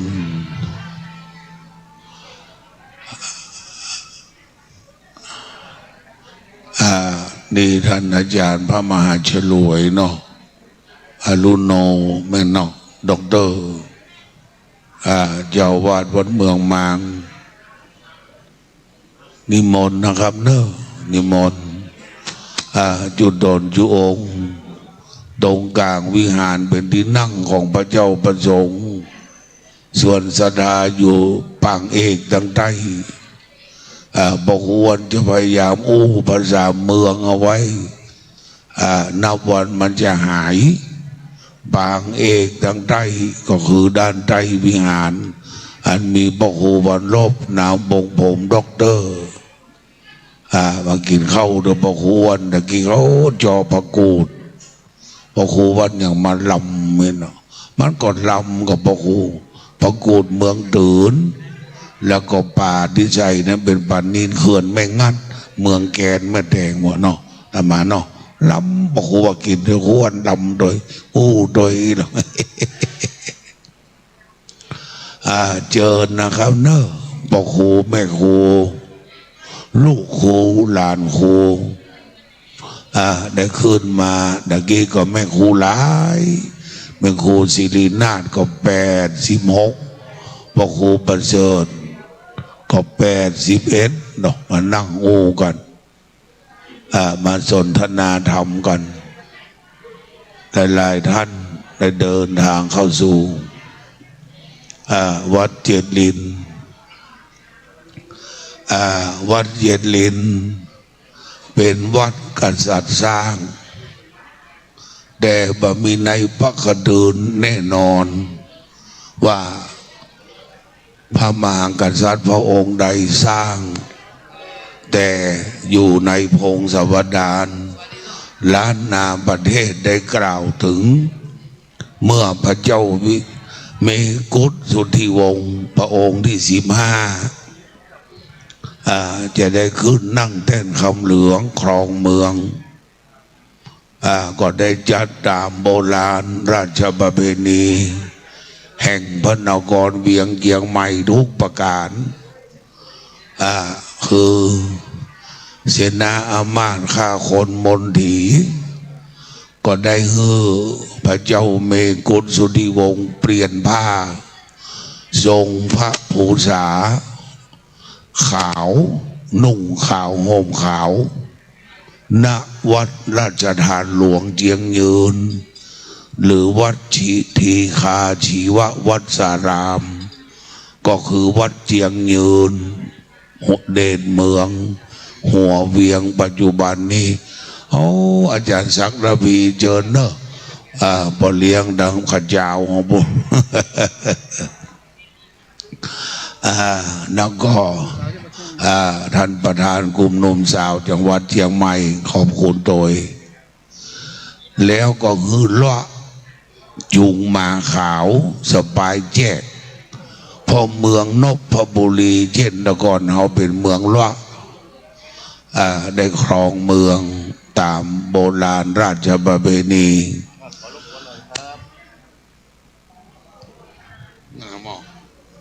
กับวันนี้ท่านอาจารย์พระมหาอำนวยนะครับปัญญาวชิโรด็อกเตอร์ปรริญญาธรรม7ประโยคพร้อมกับญาติธรรมได้รวบรวมบูชาการเทศวันนี้ 7,000 กับ 40 บาท 7,000 กับ 40 บาทกราบนมัสการขอบพระคุณและอนุโมทนาโมเฮาสาธุคือพระอุสาธุเลย สาธุเนอะสาธุ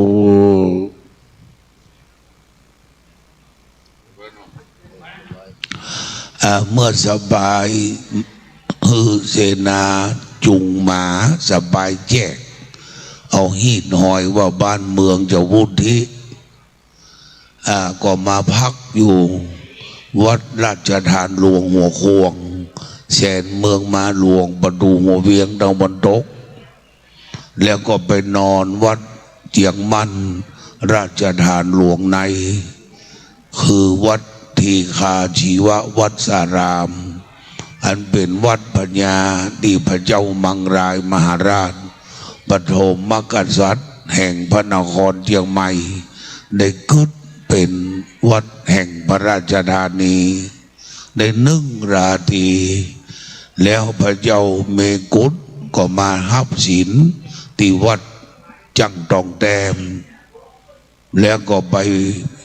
เปลี่ยนผ้าแถมเตื้อนึ่งที่วัดผ้าขาวของท่านพระมหาสกุลมหาวิโรผู้ช่วยศาสตราจารย์ด็อกเตอร์เป็นตัวหลวงอยู่ประเดี๋ยวนี้แล้วก็มาส่งน้ำมุลธาพิเศษ16 ขอมคำเปิ้นตีเอาคำไว้7 ต้นหรือว่า7 ลิ้นคำน้ำมุลธาพิเศษขนสงน้ำนั้นก็ไหลบตะวันตกเป็นหนองนะเปิดว่าหนอง7 ลิ้นหนองจลินวัด7 ลิ้นแล้วพระเจ้าเมกุฎสุธิวงศ์ก็ไปรักษาศีลที่วัดหมื่นตูมตะวันออกเขานี่เป็นอันนี้เนี่ยประเวณีเมื่อจะขึ้นครองสิริราชสมบัติสัมปติเมืองล้านนาสืบกันดังนั้นวัด7 ลิ้นเป็นวัดกษัตริย์สร้างงดงามโดยประการทั้งปวงบันห่างไปประมาณ30 กว่าปีประเดชพระคุณหลวงพ่อก็มาฟื้นวัดแปลงวามีเถระบัญชาคือท่านอาจารย์พระมหาวิษณุจารุธรรมโมเอาไผ่เอาหน้าออกก็แล้วนั่นน้อยค่ะสบายดีค่ะอายุวันโนสุขังพลัง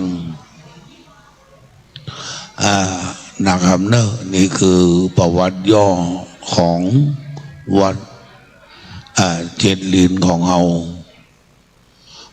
ดังนั้น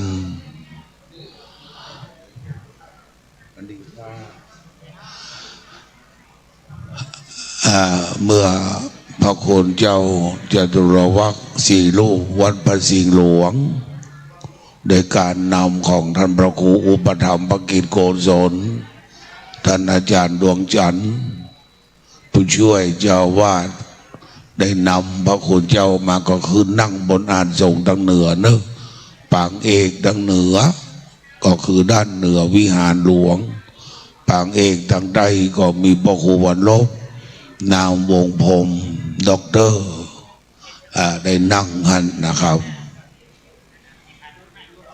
เขาก็ได้ฟังเวลาตี 5 ถึง 6 โมง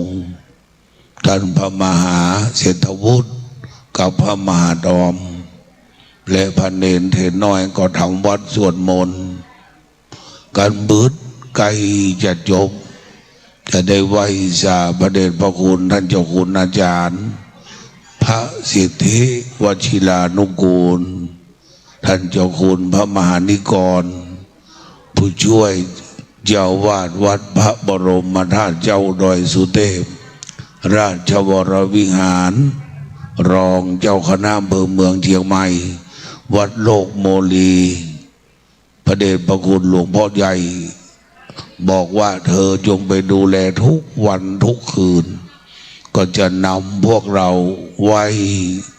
พระบรมธาตุเจ้าดอยสุเทพตามธรรมเนียมปฏิบัติพวกเราก็ว่าพร้อมกับท่านเจ้าคุณอาจารย์และเจ้าคุณอาจารย์ก็จะกล่าวขอบคุณพระเจ้าพระสงฆ์ตลอดถึงศรัทธาสาธุชนเป็นคืนไปก็เป็นอันเสร็จพิธีนะครับเนอะคืนวันพุธปัดกองวงก็ไปฟังเนอะฟังพ่อครูจะสั่งถ้าไปกวนก็มันม่วนฟังไปยังพอมีการถ่ายทอดผมแจกเดียวกับคนน้อยกันเลยกันแหงเนาะหลวงพ่อมาได้กันเลยเนี่ยมาขวายกันเนี่ยขอโทรหาหลวงพ่อพระครูบรรลบอาจารย์บรรลบด็อกเตอร์โทรมาหลวงพ่อมันแล้วกันครับผมกลัวเพิ่นจะลืมวันนะหลวงพ่อเพิ่นก็ชราแล้วเนอะชราภาพของนั้นนะ78ละปีหน้าก็79ปีในก็80ละปีนี้ก็หลวงพ่อพระเดชพระคุณหลวงพ่อท่านพระครูสุทธิญาณรังสีอุบาใจสุจิโตเจ้าคณะอำเภอแม่วางก็จะได้เกษียณแล้วล่ะพอเกิด1 พฤษภาคม 2488ท่านมหาประสิทธิ์นอก80แล้วกันนอกปูนนะเพิ่นว่าไม่วางนะมหาประสิทธิ์ก็60 บาทนี่อย่างนมอยู่เนาะพระสังฆเจ้าในลงแวดเชียงใหม่อันนี้ครูบาวัดดับภัยสถาไว้สาเนอะพระเดชพระคุณหลวงพ่อท่านพระครูโอภาสปัญญาคมหลวงพ่อครูบาทวีปริชาโนท่านรองเจ้าคณะอำเภอเสมิงเจ้าวาดวัดดับภัยกำแพงเวียงจะในเจงหัวลินผู้ในวยการโรงเรียนอภัยอนิยศึกษาได้เดินทางมาพร้อมกับท่านพระครูศรีสุตสุพลพระมหาเงินชัดเมธีด็อกเตอร์ท่านผู้ในวยการนะครับเนอะได้เอาปัจจัยถุงปัจจัยได้ถวายพระเดชพระคุณท่านเจ้าคุณน้อยก็คือท่านเจ้าคุณนิกรนะครับเนอะเป็นตัวแทนพระเดชพระคุณหลวงพ่อใหญ่กินหวานทานม่วนด้วยกันทำบุญไปเถอะพี่น้องทั้งหลาย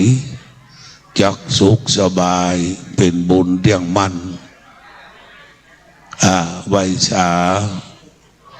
ครูบาอาจารย์ได้หาที่นั่งอันควรนะครับเนอะปริยังเงียพิเชษขึ้นมาทางบนไปมาหอมนิมนต์ท่านพระครูศรีสุตานโสพลด็อกเตอร์นั่งเดินนะครับเนอะนั่งคนน้อย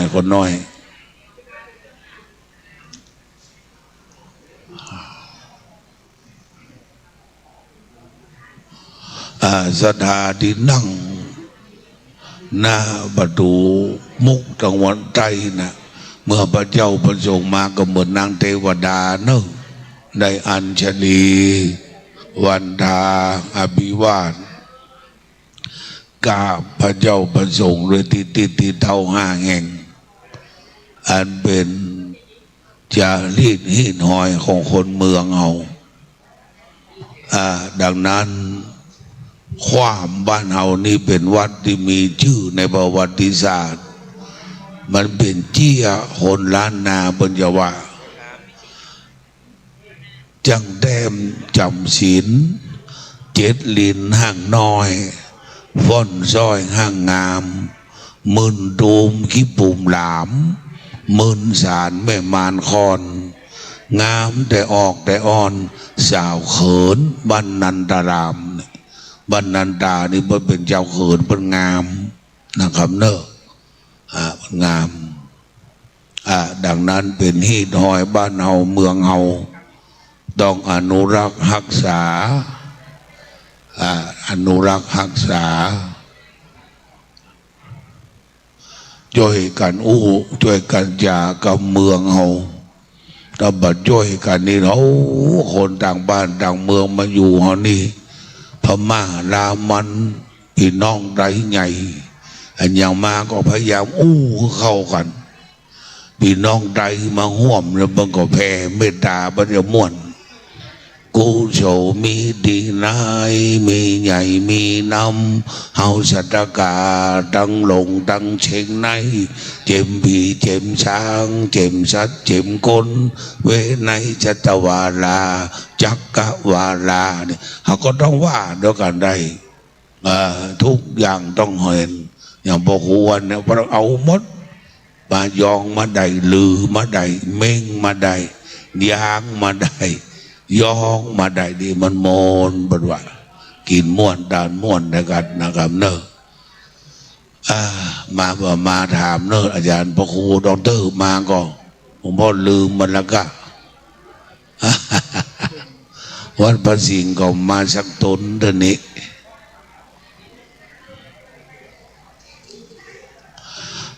ศรัทธาไปเดือดไปกันดังเนอะพระพุทธเจ้านั่งปับพระแนงเจิงกันพระเจ้าปั้นที่ใหญ่ที่สุดในแปลงเวียงจันในคือวัดพระสิงห์หลวงนะครับเนอะลองมาก่อวัดเจ็ดลินนี่ท่านอาจารย์ฟุกเนอะท่านอาจารย์ฟุกชื่อแท้นี่มาบอกว่าพระบรรพระครูบรรดินวัดหรืออาจารย์ฟุกดูแลวัดจอมสลีบุรีน้ำนางรั้วตามเถระบัญชาของหลวงพ่อวัดใดที่จะไปเป็นตุหลวงหลวงพ่อมันพอบอกหมดหรอกอันนี้อาจารย์วุฒิชาติหรือนานวุฒิชาติคำปันเขาก็พอแล้วนะนานวุฒิชาตินี้ก็งามไปแหมยังนานเจ็ดสีเนี่ยก็งามไปแหมยังคนละฝ่ายอันที่บางงามนี่คือหัวเนาะบางงามมาตุ้ยหรอกนั่นวุฒิชาติคำปันกับนานเจ็ดสีนี่ชื่อบนพันอาจารย์มหาอินสมปินตาเตปินเนาะยังมาเอาปินโตเหรออินสมปินโตวันนี้พระนักเทศก็หลายองค์มาร่วมท่านพระครูประภัสชัยคุณเจ้าคณะตำบลสันปุเลยเขต2วัดชัยสถานปัสเซาน้อยพระมหาบัณฑิตธรรมาภินันโทปเรียนธรรม8ประโยคพระอุปชาป้ายแดงวัด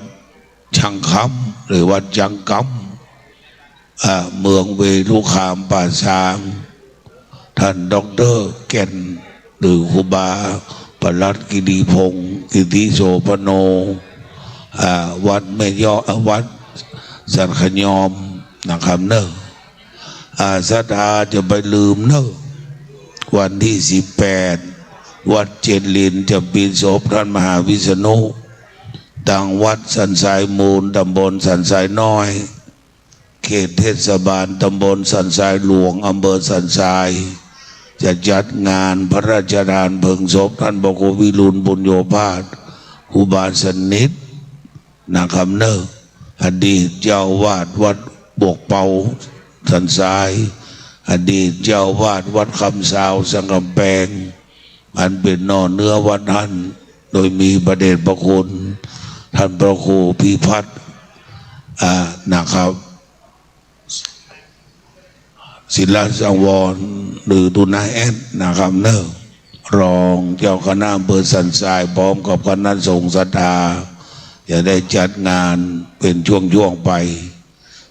มาเจ้าเขาก็มาร่วมวัดเจริญมาต่อเราก็ข้ามไปวัดสันทรายมูลนะครับเนอะช่วงนี้ในกำแพงเวียงชั้นในเขานี่อันเป็นเขตพระราชฐานเขาได้สูญเสียอดีตเจ้าวาดวัดปวงกะมาควรฆ่ามาเมืองเขาว่าวัดปวงกะมาปวงกะมาแล้วก็เจ้าวาดวัดหมื่นเงินกองนั่นก็ลากประชาชนไปหมดละเจ้าวาดวัดเป่าในเสียงไป3 ตนนำมาเสียตุลุงวัดประชาชนแล้วมาเสียท่านพระมหาวิษณุวัดเจริญและตุลุงกบผู้ช่วยรองเจ้าวาดวัดพวกแดมนะครับเนอะก็จะปงเป็นช่วงไปก็เป็นสัจธรรมและพระมหาเถระอายุมั่นขวัญยืนแวดเวียงเชียงใหม่เขานี่สูงสุดโดยพรรษายุการประเดชพระคุณหลวงพ่อพระธรรมวชิระโกศลครูบาพระมหาสังวานพรหมวันโนครูบาวัดสีโซดา92แข็งแรงงดงามในพระธรรมวินัยครูบาวัดเมธังเก่งกูเฮือง91ครูบาพิพัฒน์สมาจารย์วัดยมปูยังม้อยวันออกเวียง88พระครูพิสิทธิ์พิพิธการครูบาบุญปัญญาวโรที่เบิกษาเจ้าคณะตำบลจังเผือกประธานครูบาวัดขวงสิงห์87ประเดชพระคุณหลวงพ่อท่านเจ้าคุณพระเทพปริยัติครูบาพระมหาสะอาดขันติโกที่เบิกษาเจ้าคณะภาค7ครูบาวัด7 ยอดพระรามหลวง84ย่างครูบาพระมหามิ่งมิตรวัดหม้อคำดวง83นะครับเนอะนอกนั้นก็ไปตามนั้นนะครับโอ้ใบสาพระเดชพระคุณหลวงพ่อท่านพระครูวิสิทธิ์ศิลาพรรองเจ้าคณะอำเภอเมืองวัดตุเจ้าในวังเนี่ยเนอะเจ้าในวังก็คือวัดวังสิงห์คำตำบลป่าแดดนี่ก็นักเทศมรดกธรรมกำเมืองสถาไว้เนอะสถาโอ้หลวงพ่อมานะเนอะสถาปนมมืออัญชลีวันทาอภิวาทพระเดชพระคุณหลวงพ่อท่านพระครูอาทรวิสุทธิคุณครูบาเจ้าบุญดันปริสุทโธเจ้าคณะอำเภอแม่ตาช้างห่างดงตนท้วน7เจ้าวาดวัดหนองตองหลวงตำบลหนองตองเทศบาลตำบลหนองตองอำเภอตาช้างห่างดงติดตามโดยพระคุณเจ้าจตุรวรรค4 รูปทำนองหลวงโดยการนำของท่านพระครูอุปถัมภกิจโกศลผู้ช่วยเจ้าวาดวัดพระสิงห์หลวงมานันนะครับเนอะสถาไว้ทำเนอะสาธุ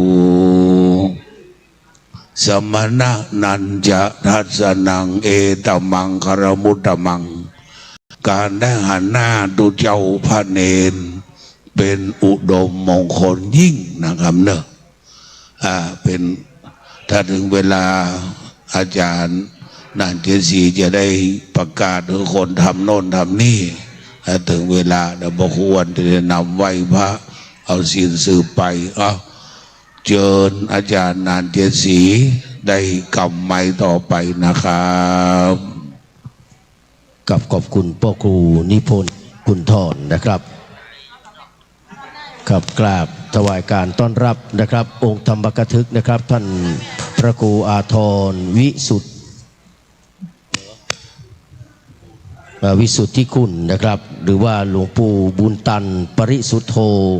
เจ้าคณะอำเภอหางดงเจ้าวาดวัดหนองตองกับพระนักเทศชื่อดังนะครับ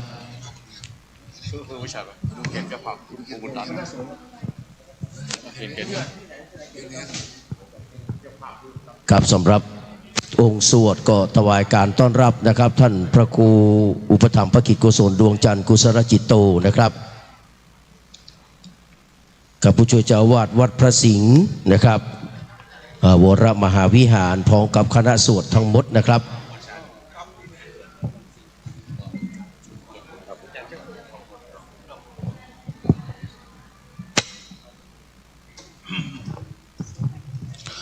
พ่อแม่ศรัทธาสาธุชนเงียบนะครับเนอะ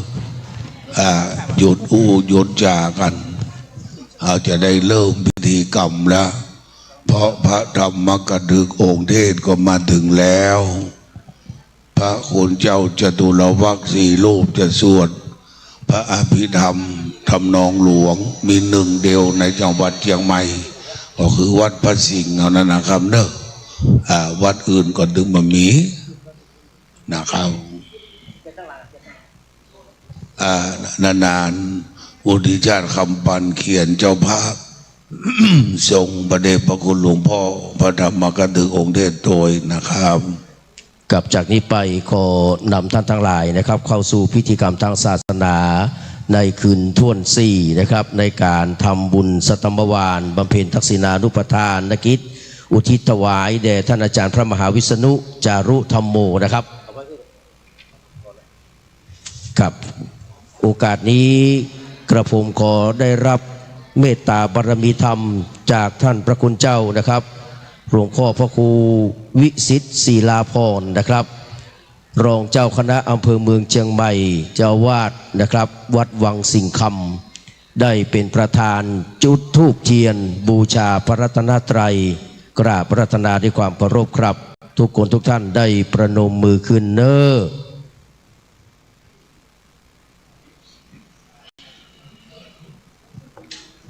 ท่านอาจารย์วิชัยกันทาสีนะครับได้เป็นผู้จุดเทียนชนวนตั้งมั่นนะครับ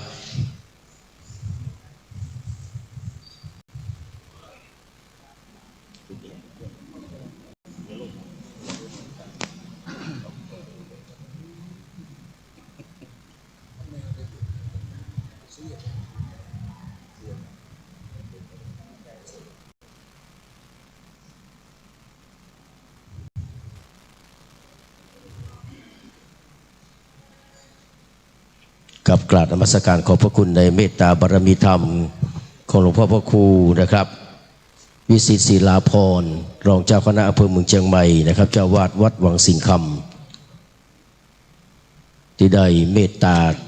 นะครับจุดเทียนบูชาพระรัตนตรัยนิมนต์กลับมานั่งที่รับรองเด้อครับและลำดับต่อไปนะครับขอได้รับเมตตาธรรมจากนะครับขอได้เรียนเชิญนะครับขอได้รับเกียรติจากท่านดร.วันลบนามวงพรหมนะครับผู้อำนวยการสถานีคลื่นวิทยุนะครับ90.0 เมกะเฮิรตซ์พระธาตุดอยสุเทพนะครับได้จุดเทียนเครื่องทองน้อยกับขอเรียนเชิญด้วยความเคารพครับศรัทธาปนมมือด้วยความเคารพนอบนบบุญญาคุณแห่งพระมหาวิษณุปฏินาหูเพลพระครูตังเพครับตังเพนะพระครูเนอะตังเพนะครับพระครูครับไม่ได้ครับหน้าหูของนั้นหน้าหูของท่านอาจารย์พระมหาเพเนอร์นะครับอาจารย์วิชัยจวนบรรณาเพ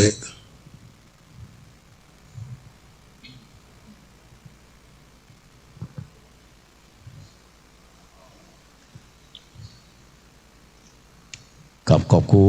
พ่อครูวันลบเนอร์นะครับเดี๋ยวก็รวดไปถวายพานคอศีลด้วยนะครับในองค์ธรรมกถึกนะครับ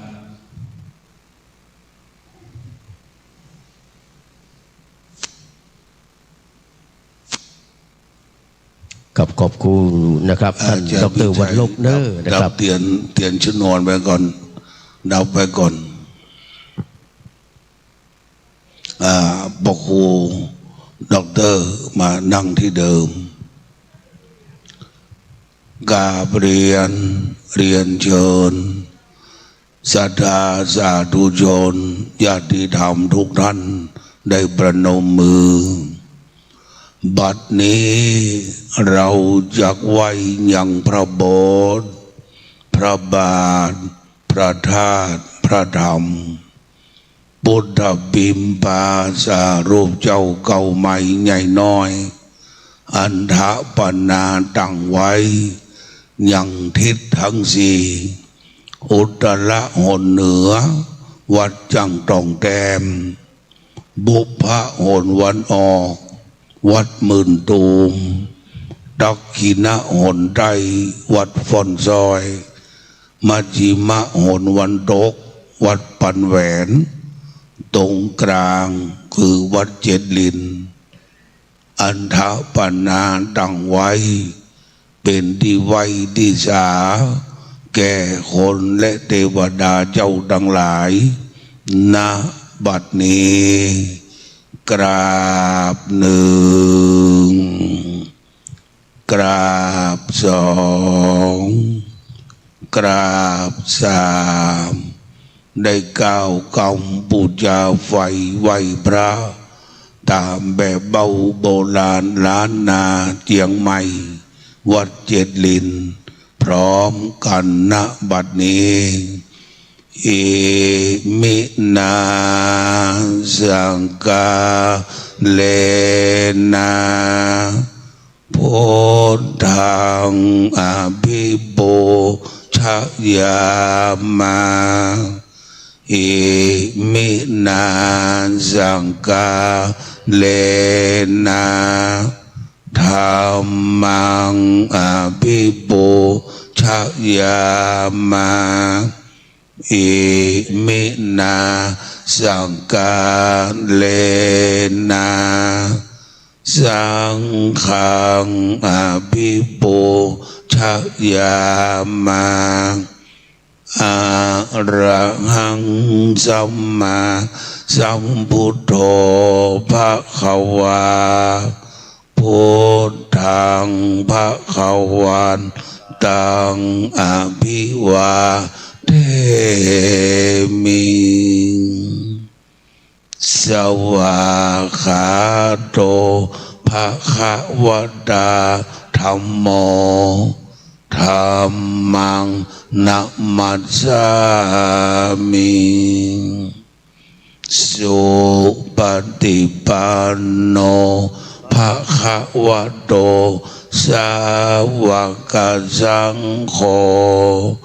สังฆังนะมามิตั้งอกตั้งใจสมาทานหับศีลเพื่อนำศีลจากพระเดชพระคุณหลวงพ่อมาประพฤติปฏิบัติใจในชีวิตประจำวันคือการกุ่งรุ่งเรืองต่อไปมายังพันเตติสังเนนัสสังหาปัญจศีลานิญาจามาดุติยมปิมายังพันเตติสาระเนนัสสังหาปัญจศีลานิญาจามาดาดิยมปิมายังพันเตติสาระเนนัสสังหาปัญจศีลานิญาจามานะโมตัสสะภะคะวะโตอะระหะโตสัมมาสัมพุทธัสสะ นะโมตัสสะภะคะวะโตอะระหะโตสัมมาสัมพุทธัสสะนะโมตัสสะภะคะวะโตอะระหะโตสัมมาสัมพุทธัสสะ นะโมตัสสะภะคะวะโตอะระหะโตสัมมาสัมพุทธัสสะนะโมตัสสะภะคะวะโตอะระหะโตสัมมาสัมพุทธัสสะนะโมตัสสะภะคะวะโตอะระหะโตสัมมาสัมพุทธัสสะ พุทธังสรณังคัจฉามิ พุทธังสรณังกัจฉา ธัมมัง มิ สรณังคัจฉามิ ธัมมังสรณังกัจฉา สัง มิ ฆังสรณังคัจฉามิ สังฆังสรณังกัจฉา ตุ มิ ติยัมปิพุทธังสรณังคัจฉามิ ตุติยัมปิพุทธังสรณังกัจฉา ตุ มิ ติยัมปิธัมมังสรณังคัจฉามิ ตุติยัมปิธัมมังสรณังกัจฉา ตุ มิ ติยัมปิสังฆังสรณังคัจฉามิ ตุติยัมปิสังฆังสรณังกัจฉา ต มิ ติยัมปิพุทธังสรณังคัจฉามิ ตาติยัมปิพุทธังสรณังกัจฉามิ ตติยัมปิธัมมังสรณังคัจฉามิ ตาติยัมปิธัมมังสรณังกัจฉา ต มิ ติยัมปิสังฆังสรณังคัจฉามิ ตาติยัมปิสังฆังสรณังกัจฉา ปา มิ นาติปาตาเวระมณีสิกขาปะตังสมาติยามิ ปานาติปาตาเวระมณีสิกขาปะตังสมาธิยามิ อตินนาตานาเวระมณีสิกขาปะตังสมาติยามิ อาดินนาตานาเวระมณีสิกขาปะตังสมาธิยา อา มิ เมสุมิจฉาจาราเวระมณีสิกขาปะตังสมาติยามิ กาเมสุมิจฉาจาราเวระมณีสิกขาปะตังสมาธิยา มุ มิ สาวาตาเวระมณีสิกขาปะตังสมาติยามิ โมสาวาตาเวระมณีสิกขาปะตังสมาธิยา สุ มิ ราเมระยะมัจจปมาตฐานาเวระมณีสิกขาปะตังสมาติยามิ สุราเมระยะมัจจปมาตฐานาเวระมณีสิกขาปะตังสมาธิยามิ อิมานิปัญจสิกขาปตานิสีเลนะสุขติงยันติสีเลนะโภกสัมปทาสีเลนะนิพุติงยันติทัสมา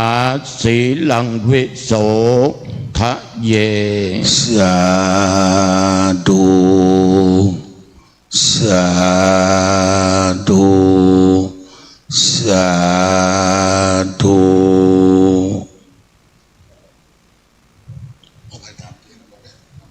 กลับจากนี้ไปนะครับกราบไหว้สารัตนาท่านพระครูบุญญากรวิโรจน์นะครับเจ้าคณะตำบลพระสิงห์เขต2ได้เมตตาจุดเทียนส่องธรรมนะครับกราบรัตนาด้วยความเคารพครับศรัทธาสาธุชนประนมมือเคารพต่อพระธรรมธรรมแห่งพระพุทธเจ้านั้นอาทิกันรยานังมีความไพเราะในเบื้องต้นนั่นคือศีลมัชเชกันรยานังมีความไพเราะในธรรมกลางคือสมาธิปริโยสานะกันรยานังมีความไพเราะในที่สุดนั่นคือปัญญาไวชาเทวดาเจ้ามื่นโลกจักรวาลเทวดาเจ้าหักษาเสาอินทขินลักเวียงเชียงใหม่หักษากำแพงเวียงจะในและจะนอกหักษาวัดเจ็ดลินจุดดนจุองค์ไหวสาพระเดชพระคุณหลวงพ่ออันเป็นพระมหาเถระมัชฌิมเถระอนุเถระสามเณรทุกรูปทั้งอรัญญวาสีวัดป่าขามวาสีวัดบ้านกราบเรียนท่านประธานคือพระครูวรรลบนามวงผมด็อกเตอร์พ่อแม่ศรัทธาสันนิบาตตันเข้าเท่าแก่ตีนจองห้องวัดคลื่น96พระบรมธาตุเจ้าโดยสุเดชแฟนคลับของท่านอาจารย์พระมหาวิษณุจารุธรรมโมได้ตั้งโสดาภาสาสหูดาวฟังยังพุทธวจนังคำสอนแห่งพระพุทธเจ้าคืนนี้ทุกท่านมาเป็นจำนวนมากเพราะพระธรรมประดือองค์เทศเป็นที่พวกเรารักเคารพนอบนบบูชาคือพระเดชพระคุณหลวงพ่อท่านพระครูอาทรวิสุทธิคุณครูบาเจ้าบุญตันปริสุทธโธเจ้าคณะอำเภอแม่ตาจางหางดงรูปทวนเจ็ดเจ้าวาดวัดหนองตองหลวงตำบลหนองตองเทศบาลตำบลหนองตองพัฒนาจะได้แสดงธรรมให้พวกเราฟังพระเดชพระคุณมัญญามนุมนี่เก่งทุกอย่างว่าทำดุจกมหาราชมรดกทำกำเมืองแต่วันนี้หลวงพ่อจะเทศแบบธรรมบรรยายง่ายแก่คนปัจจุบันได้ฟังเชิญทุกท่านได้ตั้งใจฟังจะไปเดือดจะไปอู้กันณบัดนี้พระมหาจโรกาธิปติสหัมปติกัดอัญชลีอันทิวรังอาญาจัตถาสันติธาสัตตาปรชคชาติกาเทเสตุธรรมังอนุกัมปิมังปะชังนะโมตัสสะภะคะวะโตอะระหะโตสัมมาสัมพุทธัสสะนะโมตัสสะภะคะวะโตอะระหะโตสัมมาสัมพุทธัสสะนะโมตัสสะภะคะวะโตอะระหะโตสัมมาสัมพุทธัสสะขอนอบน้อมแด่พระผู้มีพระภาคเจ้าพระองค์นั้นซึ่งเป็นผู้ไกลจากกิเลสตรัสรู้ชอบได้โดยพระองค์เองธรรมกามโมภวังโหติติธรรมเอกฐานะบัดนี้ อาตมาภาพอยากได้นำเอาพระธรรมอันเป็นศาสนคำสอนในทางพุทธศาสนามาเทศนาขยายใจความตามบาลีภาษิตยกเบื้องต้นว่าธรรมกามโมภวังโหติแปลว่าผู้ใคร่ธรรมเป็นผู้เจริญข้อความนี้จะได้นำมาอธิบายพอสมควรแก่เวลาซึ่งเวลาขณะนี้นั้นเกือบจะ2 ทุ่มอาตมาจะใช้เวลามีค่าและขอเมตตาเวลากับท่านผู้ฟังพอสมควรดังที่กล่าวก่อนอื่นนั้นในคืนนี้ต้องขออภัยที่มาล่าช้าไปหลายนาทีด้วยกันมาดีกว่าไม่มาสาเหตุนั้นทุกอย่างต้องมาจากเหตุก็คือว่าเวลา16 นาฬิกาเมื่อตะกี้ผ่านมาได้ไปเจริญพุทธมนต์ณที่วัดบ้านเด่นตำบลหนองตองอบรมสมโภชมันจะมีงานปล่อยหลวงเพื่อกลับถึงวัดก็6 โมงเย็นกว่าเพื่ออาบน้ำอาบท่าใส่ผ้าใส่หยังขึ้นรถ6 โมงพอจะ40ฉะนั้นญาติโยมโดยเหตุนี้จึงเป็นปัจจัยให้ลาดช้า1ยังปป2เข้ามาอีกการเดินทางรถลามันนักติด4 แยกไฟแดงพ่องยังพ่องสะปะสะเปดยมหนานปีอ้ายวันลบนามวงพรหมก็ได้โทรติดตามว่าหลวงพ่อมีไหนแล้วกำลังเข้าเขตอ่างดงอยู่เนอะใจเย็นได้สักกรรมก็โทรไปแถมเข้าในเขตเมืองแล้วกะเข้าแล้วท่านทั้งหลาย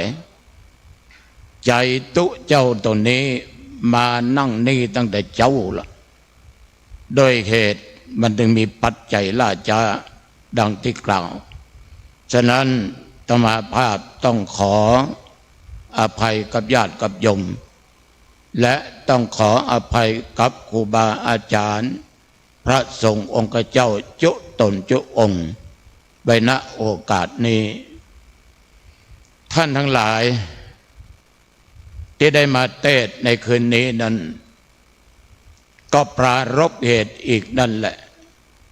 ทุกอย่างนี้พระพุทธเจ้าตรัสว่ามาจากเหตุถ้าไม่มีเหตุไม่มีผลวันนี้ได้มาเทศน์ที่วัดเจ็ดรินวิหารหลวงหลังนี้ก็ปรารภเหตุในการจากไปของท่านมหาวิษณุจารุธรรมโมท่านได้จากพวกเราไปเมื่อวันที่2 พฤษภาคมพุทธศักราช2568เวลา10:15 นาทีปรารภเหตุเหล่านี้จึงมีวันนี้และอาตมภาพจึงได้รับนิมนต์มาเป็นองค์แสดงธรรมะวันที่รดน้ำศพนั้นอาตมภาพก็มาก็รีบกลับเพราะว่ามีกิจฉะนั้นก็นานวันลบนามวงพรหมซึ่งก็เคารพนับถือกันเพราะโยมนานนั้นแก่แล้วอาตมาภาพจะนับแล้วก็เป็นพี่อ้ายอีกก็แล้วกันสำหรับพ่อครูอ้วนนั้นเป็นน้องตะกี้เล่าขวนเขาเยอะนึกว่าเขาฟังอีกอ่ะเขานั่งอยู่ในรถพ่อครูอ้วนเล่าขวนเขาปีนี้เปิ้นชราภาพละคงจะลืมไม่หรอกเล่าคนดีอาจารย์อ้วนตะกี้ฉะนั้นญาติโยมปรารภเหตุอย่างนี้คืนนี้ทางสถานีวิทยุ คลื่นพระพุทธศาสนาจริยธรรม FM 96มีครูบาอาจารย์พระสงฆ์องค์เจ้าผู้จัดรายการและไม่ได้จัดรายการแล้วก็ทางคลื่น 104.50 ของวัดไฟหินและญาติโยมท่านทั้งหลายล้วนแต่เป็นผู้ฟังจากทางสถานีวิทยุวันนี้ร่วมเป็นเจ้าภาพในการเทศน์และการสวดคืนนี้บอกไว้ก่อนว่าการเทศน์นั้นตุจะเอาโกย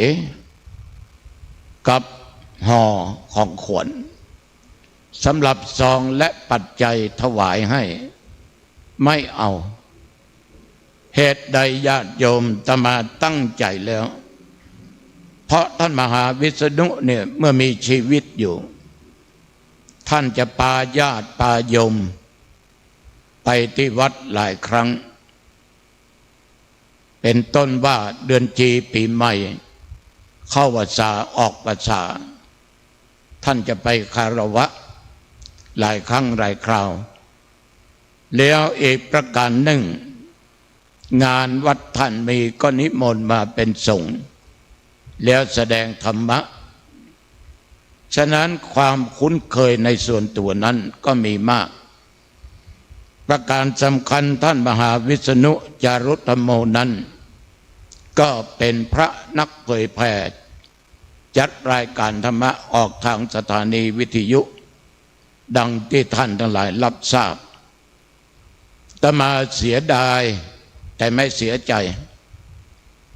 เสียดายว่าท่านนั้นยังมีอายุได้เพียง54 ปีท่านมันน่าที่จะต้องจากไปเร็วอย่างนี้เพราะท่านนั้นจะต้องทำงานแก่พุทธศาสนาเผยแผ่ธรรมท่านเป็นพระนักพัฒนาอนุรักษ์ประเพณีวัฒนธรรมท่านเป็นพระนักสังคมสงเคราะห์ท่านเป็นพระนักปฏิบัติธรรมตั้งอยู่ในศีลกินอยู่ในธรรมฉะนั้นจึงเป็นที่ฮักเป็นที่เคารพของญาติของโยมทุกสารทิศที่เป็นมิตรในทางธรรมหลายอย่างหลายประการญาติโยมอาตมาซึ้งในน้ำใจของท่านท่านมีความเคารพนบนอบบูชาต่อครูบาอาจารย์เป็นพระมหาเถระองค์หนึ่งที่มีความกตัญญูกตเวทิตาธรรมต่อครูบาอาจารย์ฉะนั้นในส่วนตัวนั้นเป็นกัลยาณธรรมเป็นสหธรรมิกทำงานเผยแผ่ร่วมกันมาได้ได้จาได้พบได้ปะกันในงานต่างๆจึงมีความสนิทในด้านจิตใจฉะนั้นอาตมาตั้งใจแล้วตั้งแต่วันมารดน้ำศพว่าสาธุขอกูได้มาเทศสักคำเถอะนะถ้ามาเทศกันเทศก็จะน้อมถวายบูชาเรียกว่าร่วมทำบุญในงานศพของท่านเพราะท่านก็เสียสละมามากอาตมาเองมาคิดอย่างนี้ฉะนั้นวันนี้พ่อครูวันลบตุลุงจะเอาโกยเนอะกับห่อของขวัญซองกับในซองหนองตองไม่เอานะจะมอบไว้ตรงนี้ขอทำความเข้าใจกับญาติกับโยมเพราะความตั้งใจมาอย่างนี้ตั้งแต่วันที่มารดน้ำศพของท่านแล้วฉะนั้นคืนนี้ก็จะทำเจตนาและเวลาที่จะใช้ในการบรรยายธรรมะนี้ก็จะเอาพอสมควรบ่มากและบ่สั้นจนเกินไปเหมาะพอดีพอดีเพราะเหตุใดญาติโยมเพราะบางท่านเดินทางมาจากทางไกลบางท่านนั้นก็มาลำบากแต่ท่านก็อุตส่าห์มา ประการสำคัญครูบาอาจารย์พระสงฆ์องค์เจ้าเมื่อตะกี้ฟังพ่อครูบอกว่ามาจากปัสสางก็มีโดยสะเก็ดก็มีสันทรายก็มีจากที่หั่นที่นี่ก็มีฉะนั้นทุกคนมาด้วยน้ำจิตน้ำใจเมื่อมาด้วยน้ำจิตน้ำใจนั้นเขาก็ร่วมกันบำเพ็ญบุญกุศลอุทิศส่วนกุศลบุญนี้คือแก่ท่านมหาวิษณุจารุธรรมโมอันเป็นเพื่อนสหธรรมิกอันเป็นที่ฮักของญาติของโยมท่านทั้งหลายในคืนนี้อาตมาจะเอาธรรมะแบบง่ายๆที่ท่านทั้งหลายนั้นรู้และเข้าใจกันดีก็เอาเรื่องกินเรื่องทานเนี่ยมาอู้มาจ่าแต่ก่อนที่จะอู้จ่าเรื่องกินเรื่องทานอู้เรื่องผู้จัดรายการธรรมะอาตมาภาพก็จัดรายการธรรมะในคลื่น96มา20 กว่าปีตั้งแต่สถานีเปิดมาใหม่ๆแล้วปัจจุบัน104.50ก็จัดหลายสถานีวิทยุด้วยกันที่ได้จัดในการรายการธรรมะต่างๆทั้งแบบพื้นบ้านพื้นเมืองอาตมาเทศน์ที่ไหนที่ไรนึกถึงครูบาอาจารย์องค์แรกที่นำอาตมาภาพออกรายการวิทยุคือหลวงปู่ทองสมัยนั้นหลวงปู่ทองอยู่ที่วัดเมืองบางยังเป็นพระครูอยู่อาตมาภาพหลังจากที่ไปอบรมที่จิตตภวันเมื่อปี12กลับมาหลวงปู่ก็เรียกมาปุ๊บมาปะแล้วก็บอกว่ามาจัดรายการธรรมะทางสถานีวิทยุท่าอากาศจังหวัดเชียงใหม่เวลานั้นมีท่านมหาทรัพย์นรินทร์โทและหลวงพ่อพระครูปิยะธรรมพานีรองเจ้าคณะอำเภอสันปะตองวัดดอนชัยท่านทั้งหลายอาตมาได้รับคำชี้แนะชี้นำจากหลวงพ่อครูบาอาจารย์ท่านเหล่านี้เริ่มออกสถานีวิทยุทางทอก่อนแล้วต่อมาโดยสถานีวิทยุ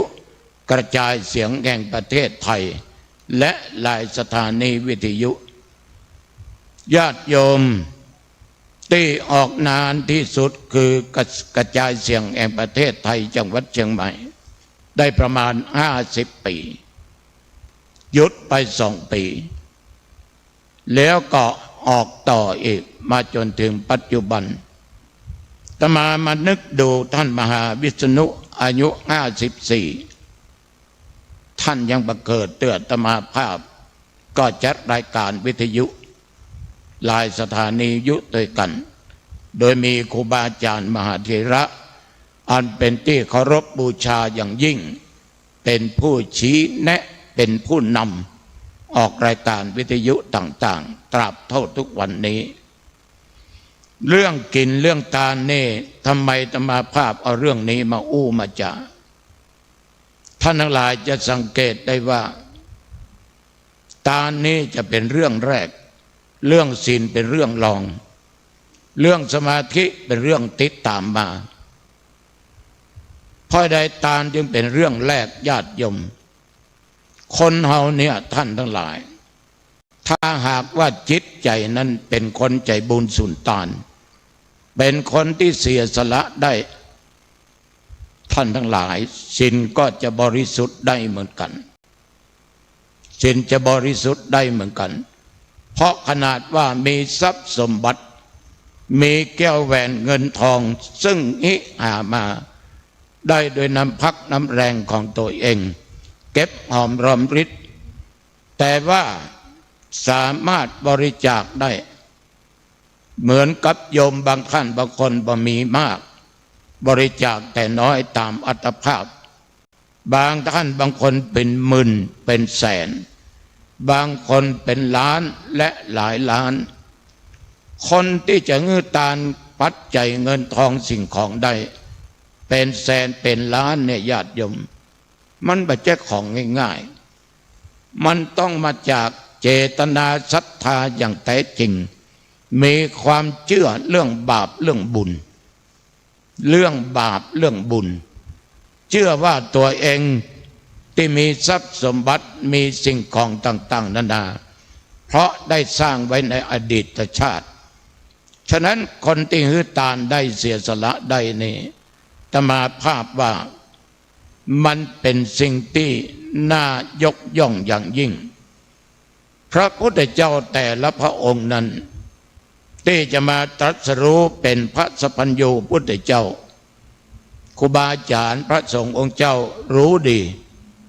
ท่านพระครูวัดบางสิ่งคำก็หูท่านเจ้าคุณก็หูไผ่ก็หูนั่งนี่หูมดปอออกไม่ออกพินามอันลบก็หูอาจารย์อ้วนก็หูโยมนานบุติชาติคำปันก็หูทุกคนว่าการที่จะมาเป็นพุทธเจ้านั้นบารมีข้อแรกคืออย่างคือทานะบารมีท่านทั้งหลายถ้าข้อนี้บังเกิดข้ออื่นเกิดยากการเสียสละบะหมี่เนี่ยการตานบะหมี่เนี่ยโยมข้ออื่นเกิดยากได้อย่างใดญาติโยมเพราะคนเรามันจะมีแต่ความอยากมันจะมีแต่ความโลภเมื่อมันมีความโลภมีความอยากได้เต้าอี้อยากได้นักกว่าเต้าอี้อยากได้มากยิ่งขึ้นไปท่านทั้งหลายมันจะมายอมตานมายอมเสียสละฉะนั้นอาตมาคิดดูว่าอย่างพระพุทธเจ้าชาติเป็นพระเวสสันดรเนี่ยท่านทั้งหลายเงินทองสิ่งของเครื่องแต่งเครื่องย่องพระเวสสันดรตานแก่คนใจได้ยาจกวันนี้ปกคนขอตานได้จ้างเผือกแก้วมงคลปัจจานาเคนจ้างกู้บารมี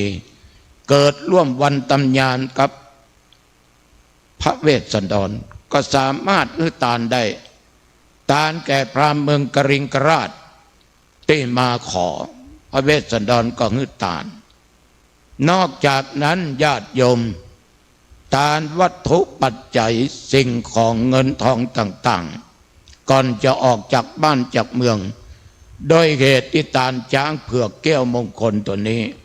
แก่พราหมณ์เมืองกริงกราชเจ้า4 ปีนั้นโกรธเกลียดไปฟ้องพระเจ้าสนใจว่าเวสสันดรเนี่ยถ้าครองบ้านครองเมืองก็จะยกบ้านเมืองเป็นตาลได้ทั้งนั้นเป็นคนกะลีบ้านกะลีเมืองขับไล่ขับหนีจากบ้านจากเมืองอย่างพระเจ้าสนใจก็จนใจญาติโยม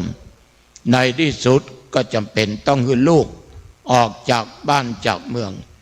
จะออกเมืองออกบ้านไปเนี่ยยังขอได้ตานอีกขนาดว่านั่งราชรถม้าทรงไป4 ตัวปล้นประตูเมืองพราหมณ์มาขอม้าปลดไปม้าเป็นตาน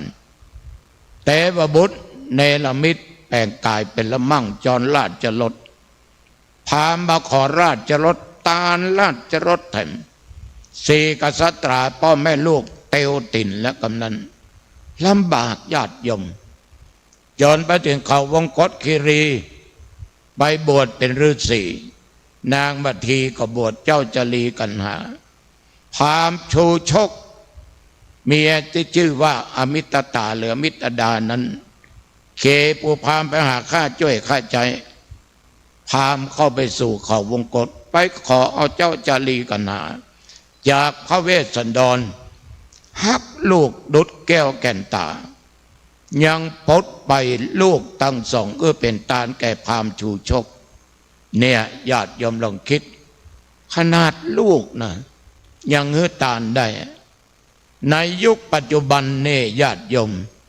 ยากนะในวัดในวาดเขามีเน้นในเมืองนี้เน้นเยอะอยู่อย่างดอยสุเทพเนี่ยก็ยังมีตุเจ้าเน้นนักวัดเจ็ดดินก็ยังมีพระมีเน้นอยู่แต่วัดบ้านนอกบ้านนาเนี่ยขนาดวัดหนองตองนะเน้น6 สิไป5เหลือ1ง่อมขนาด แต่ว่าวันศืนได้มาอยู่ตนอยู่บพดพ่อใดญาติโยมเน้นบอกว่าไม่เป็นอิสระบ่มีกู้ซิกไปเลยเหลือตนเดียวนะเดี๋ยวนี้เน้นเลี้ยวซ้ายแลขวาพอหน้าพอหลังง่อมตุง่อมตุเจ้าแต่ละวัดนี่ญาติโยมก็หายากมันคงจะถึงสมัยที่ว่าวัดร้างตุเจ้ากำพร้าเหมือนกับคนเฒ่ากำพร้าบางวัดเหลือตุเจ้าอาวาสตนเดียวกำพร้าเน้นก็ไม่มีตุบริกาก็บ่มีตุลองบ่มีกำพร้าจริงๆถ้าอย่างวัดพระสิงห์เนี่ยว่าย่า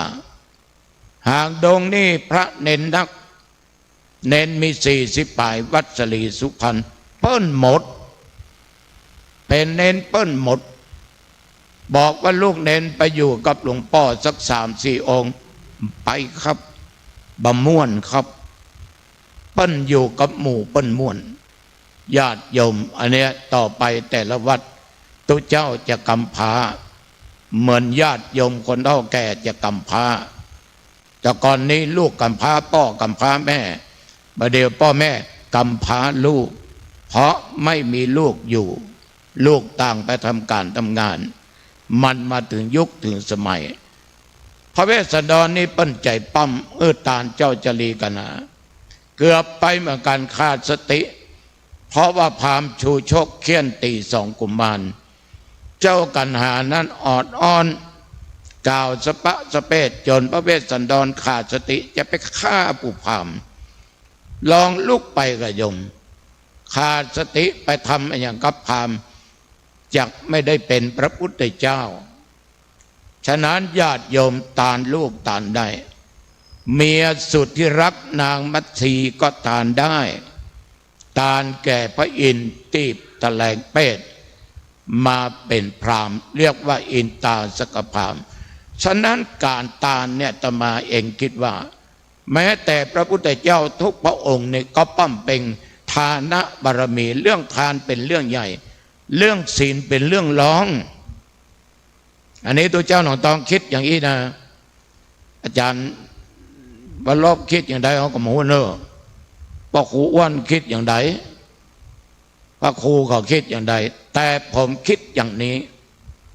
ถ้าหากว่าเสียสละมาได้ศีลก็รักษามาได้มันจะมีความโลภมันจะมีความหลงมันจะผิดตั้งแต่ข้อ1พจน์ไปข้อ5มันจะขาดสติสัพพัญญะมันจะจุมันจะหลอกมันจะลวงมันจะต้มมันจะตุนจุหลอกอย่างใดได้เอาหมดแม้แต่จะฆ่าเจ้าเอาทรัพย์ก็ได้ท่านทั้งหลายดังเป็นข่าวกันอยู่ตลอดจะลักจะจกจะปล้นจะจี้จะอย่างใดได้ทั้งนั้นเพราะจิตใจนั้นมันบ่เสียสละท่านทั้งหลายมันมีแต่ความอยากมันก็เป็นการพอกพูนกิเลสตัณหาในโลภะความโลภความอยากได้บ่มีที่สิ้นสุดฉะนั้นคนไหนที่เสียสละได้นั้นอาตมาภาพว่ามันก็รักษาศีลไปในตัวได้แต่ญาติโยมอาจจะแย้งว่าบ่จริงพระครูบางคนนี่ตาไม่ตาบอดยังคิดโลภอยู่นั่นเป็นเรื่องของมันแต่อย่างใดก็ตามมันโลภมันก็ยังตานอยู่มันยังรู้จักว่าอันใดเป็นบุญอันใดเป็นบาปมันรู้ว่ามันทำบดีมันเป็นบาปเป็นกรรมในทางที่บดีฉะนั้นญาติโยมตานี่เป็นสิ่งที่สำคัญที่สุดท่านมหาวิษณุจารุธรรมโมเนี่ยท่านได้หื้อตานบอกว่าปัจจัยเงินทองสิ่งของปริจาคะในระยะทรัพย์7จาคะเสียสละช่วยเหลือสังคมช่วยเหลือที่หั่นที่นี่พระสงฆ์องค์เจ้านั่งที่นี่ก็เช่นเดียวกันญาติโยมนั่งนี่ก็เช่นเดียวกันโยมสังเกตดูคราวน้ำท่วมคราวที่แล้วเนี่ยส่วนมากจะเหลืองห้ามขนาดหลวงพ่อพระธรรมเสนาบดี หลวงพ่อเจ้าคณะภาค7องค์ปัจจุบันวัดพระบรมธาตุเจ้าดุสิตเทพก็ยังลุยน้ำไปแจกของกับอดีตหลวงพ่อภาควัดปทุมคงคาครูบาอาจารย์หลายตนนั่งนี่ตั้งก็ลุยน้ำตัวเองตุหนองตองก็ลุยน้ำและญาติโยมหลายท่านนั่งที่นี่ก็เอาสิ่งเหล่านั้นไปบริจาคไปสงเคราะห์ซึ่งกันและกันท่านมหาวิษณุก็องค์หนึ่งกับคณะสงฆ์และญาติโยม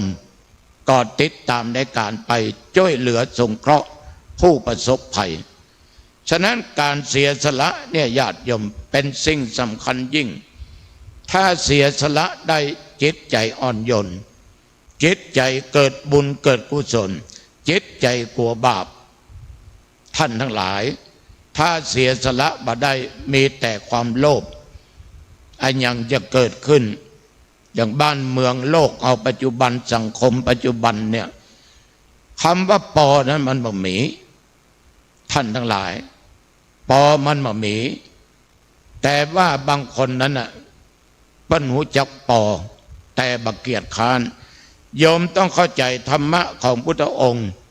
พระพุทธเจ้าบ่ได้สอนให้คนขี้ค้านยังมีธรรมะอีกข้อหนึ่งที่เรียกว่าอุทานะสัมปทาถึงพร้อมด้วยความมันขยันหาทรัพย์ได้ย่ำปออารักขะสัมปทาหูจักการเก็บหูจักการรักษาแม้แต่มีตำแหน่งหน้าที่ก็ต้องหูจักหน้าที่และตำแหน่งรักษาดีๆว่าพระสงฆ์องค์เจ้าว่าญาติว่าโยมแม้แต่ตนตมาภาพแม้แต่การคบเพื่อนคบฝูงสอนให้คบเพื่อนฝูงดีแม้แต่การจกการจ่ายสมะชีวิตาหูจักในการจกการจ่ายพอสมควรตามฐานะตามอัตภาพของตัวเองธรรมะของพระพุทธเจ้าในญาติโยมบ่ได้สอนให้เสียสละอย่างเดียวสันโดษยินดีของที่มีของที่ได้บางคนเข้าใจธรรมะข้อนี้ว่าพระพุทธเจ้าสอนให้คนเกลียดคร้านบัดจริงญาติโยมคำว่าพอใจสิ่งที่มีสิ่งที่ได้คืนนี้ตัวเจ้าได้ตุยกวยตินจ้างตมาก็พอใจอะเพราะในกวยตินจ้างมีกล้วยหอมทองมีขนมมีหลายอย่างกล้วยหอมทองนี่น้องตองชอบนะไม่ออกแต่ชอบที่สุดทุเรียนเนอะลืมบอกอาจารย์มันลบโดยว่าไปลืมทุเรียนเลยนะจะตายก็ย้อนทุเรียนอีน้องน้ำหวานนั่นนะเกือบตายข้าวที่แล้วฉะนั้นญาติโยมทั้งหลายความพึงพอใจเนี่ยทุกอย่างถ้าเราพอใจมีความสุขเราพอใจเราสามารถอื้อตานได้เสียสละได้บริจาคได้ญาติโยมฉะนั้นธรรมะในตานะคือการอื้อการให้ท่านจะสังเกตได้ว่าถ้ามีศีลก็จะมีทานขึ้นก่อนมีข้ออื่นที่เกี่ยวกับเรื่องเหล่านี้จะมีเรื่องทานขึ้นก่อนอาตมาจึงเห็นว่าทานเนี่ยเป็นสิ่งสำคัญเป็นการเสริมสร้างบารมีเฮามีกินมีใจถึงวันเนี่ยญาติโยมเพราะเอาสร้างสิ่งเหล่านี้ไว้ในอดีตของเฮาท่านทั้งหลายญาติโยมทั้งหลายที่นั่งตรงนี้โยมลองสังเกตดูทำไมคนเฮาเนี่ยเกิดมาพบนี้ชาตินี้ความพร้อมทำไมบ่เหมือนกันบางคนเกิดมาอยู่ในกองเงินกองทองเป็นคนที่มีตระกูลมั่งคั่งแต่เฮาเกิดมาทำไมทุกข์ยากอับจนหาเจ้ากินค่ำเพราะเอาสร้างเสบียงมาเนี่ยมันบัดเต้าเดียวกันฉะนั้นญาติโยมสิ่งเหล่านี้ไม่เชื่อแต่น่าคิดเหมือนอาตมาภาพปะยมคนหนึ่งเป็นคนอันพอมีอันจะกิน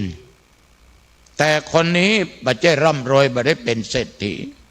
เป็นคนใจบุญญาติโยมสตางค์นั้นบ่มีเป็นล้านเหมือนกับเปิ้นแต่เมื่อปีที่แล้วแกมาบอกหลวงลุงปีนี้ข้าเจ้าขอทอดกฐินได้ก่อนเป็นประธานได้ก่อน แต่ข้าเจ้าบ่มีสตางค์นักเนอะมี150,000เอาโอ้โหนักแล้วรู้บ่นักนี่จะได้ถึง150,000ข้าเจ้าจะมาตึง150,000เขาบอกว่าบอกเอาตั้งอย่างอันมาเอาเนอะเอา5 กระป๋ออีกก็เลยบอกคือคนโยมว่าเอามาแค่50,000ก็ดีแล้วเพราะเจตนาว่าจะทานกฐินญาติโยมเพราะเอาก็หูว่าคนนี้มีศรัทธาแล้วเขาก็สืบเสาะดูว่าเปิ้นยังมีปัญหาหลายอย่างแต่ว่าศรัทธานั้นมันเกิดอย่างแรงกล้ามีความเลื่อมใสมีความเชื่อ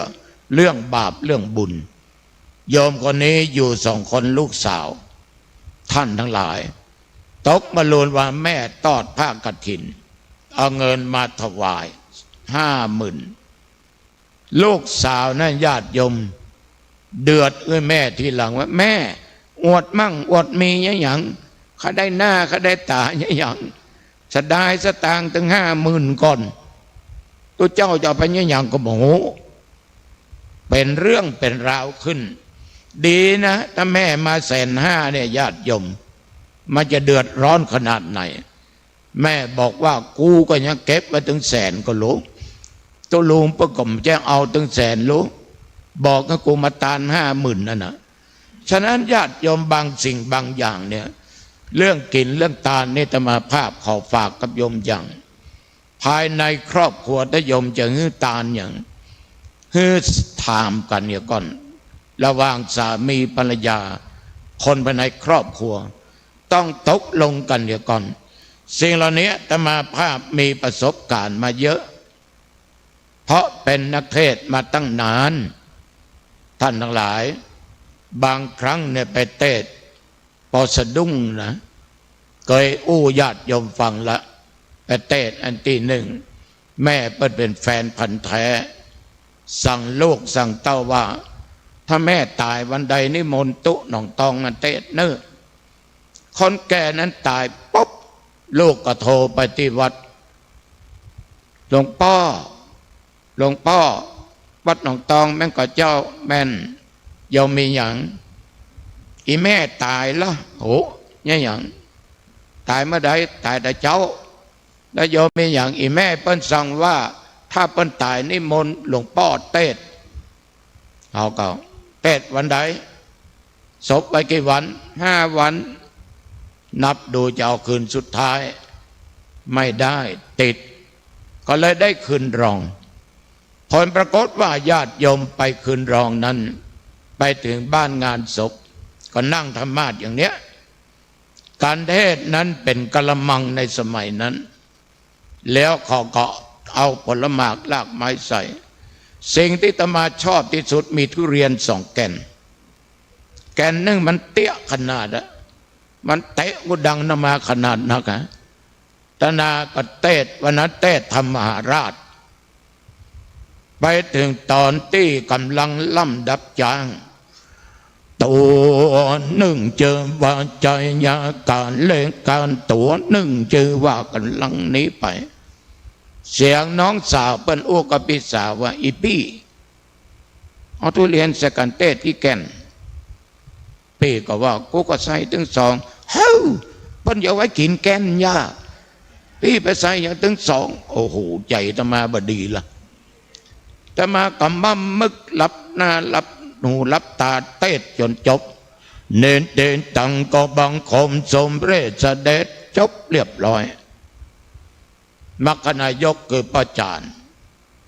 เอาสู่เป็นเจ้าภาพลูกเต้าแม่สู่เขาเอากันไปเกณฑ์ตุลุงหนองตองไปได้ฮือปอนปิกวัดเจ้า2 คนการเข้ามาก่อนเขาจะเกณฑ์ตมาก็ถามก่อนว่าโยมจะเอาคืนก่อนน้องสาวก็บอกว่าบ่เอาละหลวงพ่อในก็ในละเขาก็เลยโล่งใจละนี่แสดงว่าจะเอาทุเรียนมาใส่เนี่ยมาถามกันเนี่ยก่อนน้องเป็นคนไปซื้อมาก็อุ่นใจว่าจะเอาไว้กินเนี่ยแก่นใส่กันเทศแก่นปีดันเอามาใส่ถึง2ดีกะมันบ่เอาคืนนะญาติโยมฉะนั้นจะกินจะตานนี่ขอฝากอย่าง ต้องอู้จากันมันถูกลงต้องกันดี วัดวาอารามสร้างแปลงอย่างก็ตาม อันนี้เรื่องจริงนะมาอู้นะตัวเจ้าวัดหนึ่งไปสร้างโบสถ์เข้าวิหารเพิ่งก็ประกาศญาติโยมว่าจะสร้างโบสถ์ปีนี้ไปจะเป็นเจ้าภาพเจ้าฟ้าปันลมหน้าจั่วพ่องตลอดจนเสาประตูหน้าต่างแม่ออกไปก็ถามท่านเสาต้นเท่าใด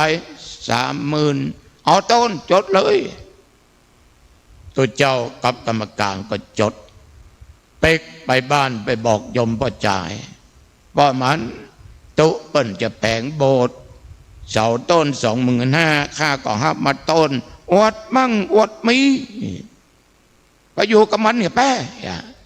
ไล่เมียมาอยู่กับตุพิษว่ากันญาติโยม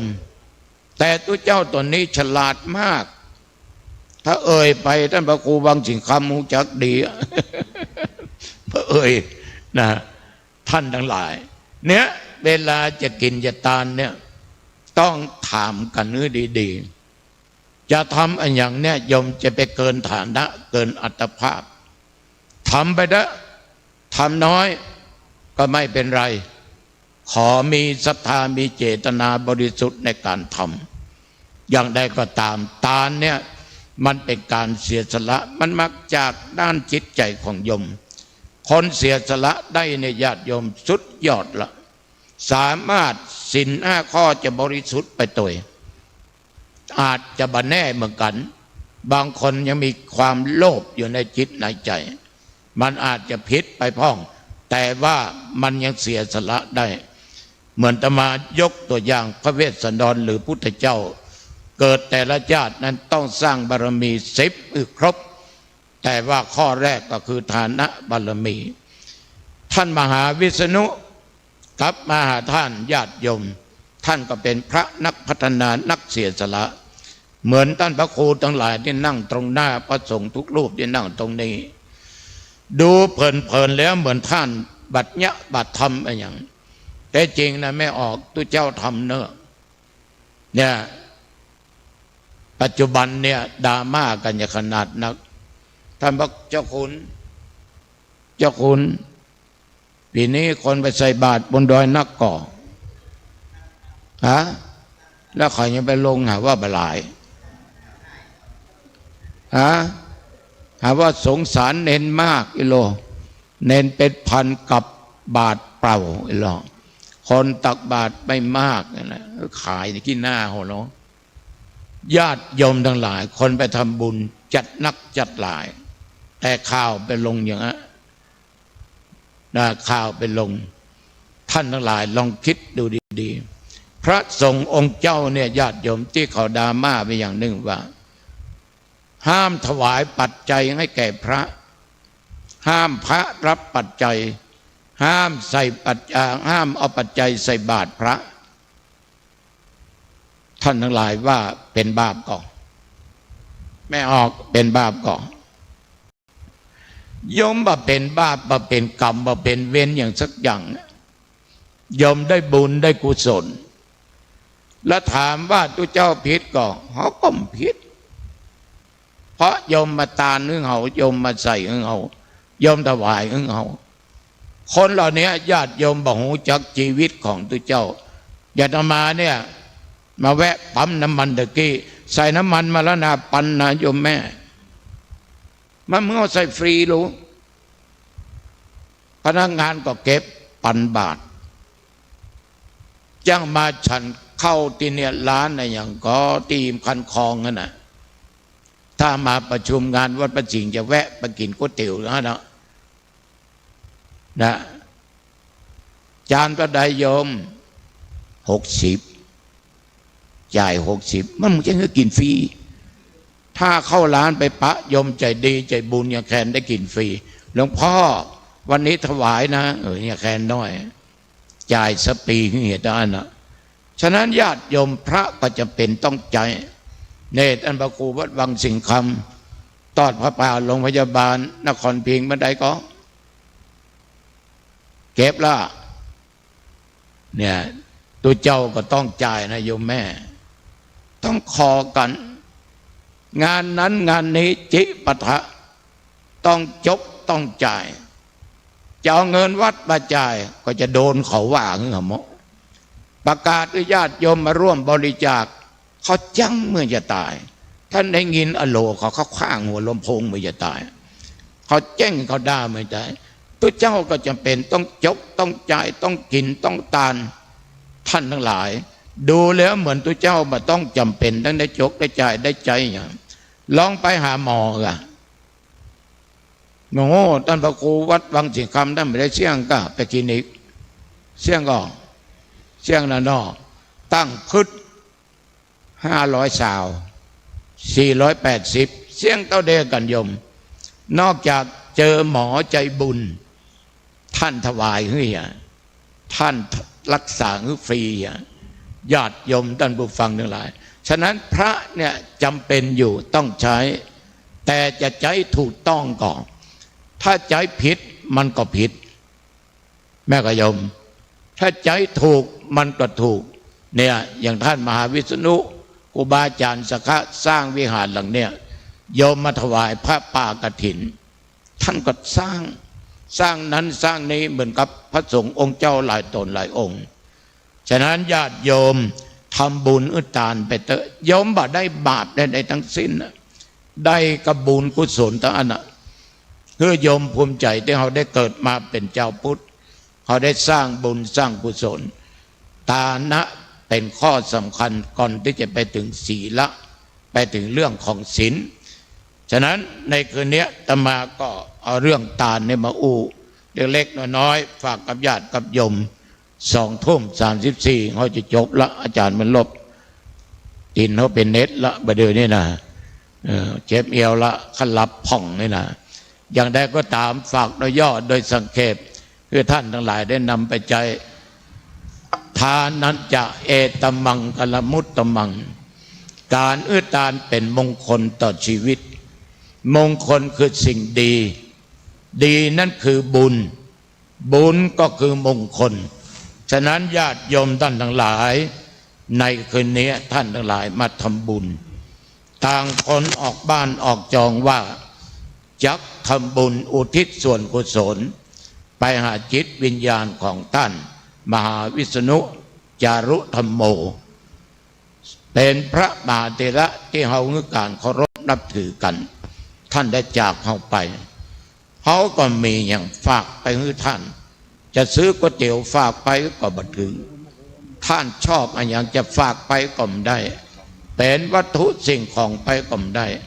นอกจากแปลสภาพเป็นบุญเป็นกุศลกล้วยหอมทองวีนี้มหาวิษณุไม่ได้กินตัวเจ้าหนองตองได้กินวันผูกทุกสิ่งทุกอย่างเป็นวัตถุไตรยทานแปลสภาพเป็นบุญเป็นกุศลเรียกว่าเป็นของทิพย์ท่านมหาวิษณุจะได้รับสิ่งเหล่านี้วันนี้ท่านทั้งหลายได้มาให้ทานอาตมาเองก็ได้มาให้ทานหนึ่งให้ธรรมะเป็นทานสัพพะทานังธรรมะทานังชินาติการให้ธรรมะเป็นทานย่อมชนะการให้ทานทุกอย่างญาติโยมก็มีส่วนในการให้ธรรมะสองอามิสทานอาตมาก็จะได้ให้อามิสคือปัจจัยถวายเป็นทานเหมือนครูบาอาจารย์ที่มาตะเกียบางตนกับพระไตรมาบางตนก็ใส่ซองมาวันนั้นก็มาวันนี้ก็มาวันพูกวันอื่นก็จะมาร่วมกันทำบุญเหมือนกับญาติกับโยมบางท่านฮับเป็นเจ้าภาพสังฆทานปัจจัยไตรทานผ้าบังสกุลไตรบังสกุลถวายแก่พระสงฆ์ก็เพื่ออุทิศส่วนบุญกุศลนี้กหาจิตวิญญาณของท่านมหาวิษณุจารุธรรมโมอาตมาภาพได้แสดงพระธรรมเทศนามาหันว่าพอสมควรแก่เวลาขอตั้งกัลยาณจิตอุทิศบุญกุศลนี้ลอดถึงตึงจิตวิญญาณของท่านมหาวิษณุจารุธรรมโมขอบุญกุศลนำจิตวิญญาณท่านไปสู่ต่างสุคติภพด้วยจิมบุญกุศลส่วนหนึ่งนั้นจงย้อนกลับมาเป็นของญาติโยมท่านผู้ฟังทุกท่านทุกคนคิดสิ่งใดขอความคิดปรารถนาเหล่านั้นจงสำฤทธิ์ผลเหมือนกันทุกผู้ทุกคน แสดงธรรมเทศนาในฐานะกถาสมควรแก่กาลเวลาขอยุติไว้เพียงแค่นี้เอวังก็มีด้วยประการละชนี สาธุสาธุ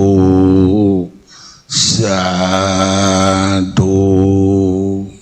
ครับจากนี้ไปกราบไหว้สารัตนาหลวงพ่อพระครูโอภาสปัญญาคมนะครับรองเจ้าคณะอำเภอเสมิงจังหวัดวัดดับไผ่ได้เข้าน้อมถวายจตุปัจจัยทายธรรมกันเทศวันนี้บัได้ฉันทุเรียนวันพวกนี้ครับแต่ขนุนอยู่ตั้งข้างหลวงพ่อบัได้พ่อเนอะครับมีขนุนแตนแม่นะครับจากลำพูนเนาะนะครับเป็นหลวงพ่อถวายขนุนด้วยนะครับมีขนุนตั้งลูกหลวงพ่อพ่อพาดครับมีขนุนด้วยนะครับขนุนนะครับวันนี้ขอเป็นแตนทุเรียนหลวงพ่อขนุนอยู่ตั้งลบอยู่ตั้งลุ่มบุญครับเลยนะพ่อจับขนุนกัน สาธุสาธุสาธุเนี่ยใหญ่นะทุเรียนครับผมสุขภาพธรรมาภาพนั่นนะถึงจะชอบทุเรียนก็จริงแต่ตรวจสุขภาพเป็นประจำ1 ปีที่ผ่านมานี้น้ำตาลจาก500กว่านั้นเหลือ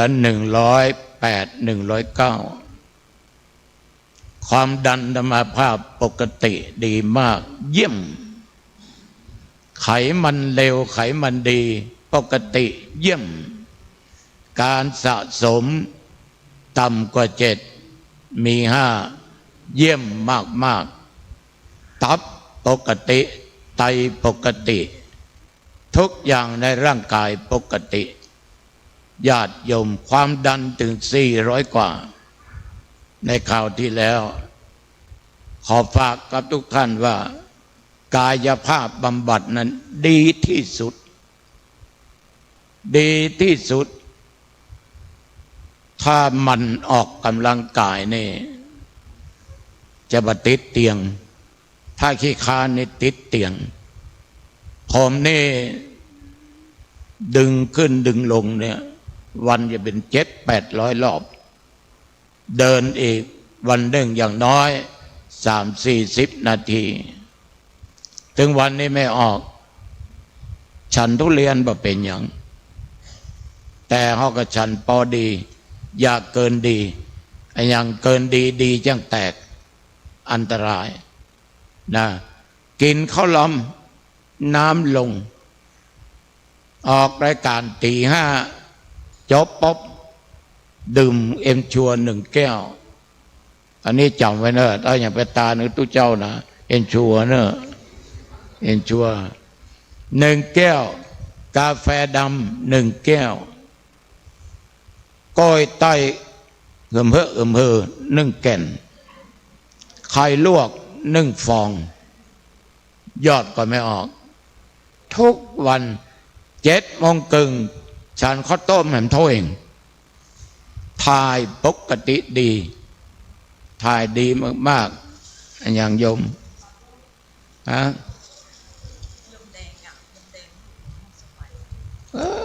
อันกะเธออยู่ไหนอันกะอันนี้อย่างไอ้คิดมาปลาบ้วงทอดอันพวกกับข้าวต้มได้ปลาบ้วงทอดอยู่ดีมีสุขเนอะลูกหลวงพ่อสวัยเนี่ยอาจารย์อ้วนได้ยินประเทศปทีก็น้ำตกตาดนะจัดม่วนนะเป็นเสียไปละยมนานวุฒิชาติวันที่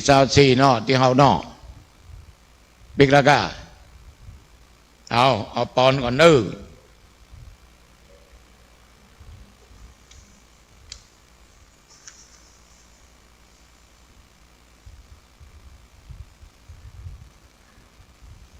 ยะถาวะลิวังหาปูลาปาลิปุเรนติสาครังเอวะเมวะอิโตตินังเปตานังอุปกปติ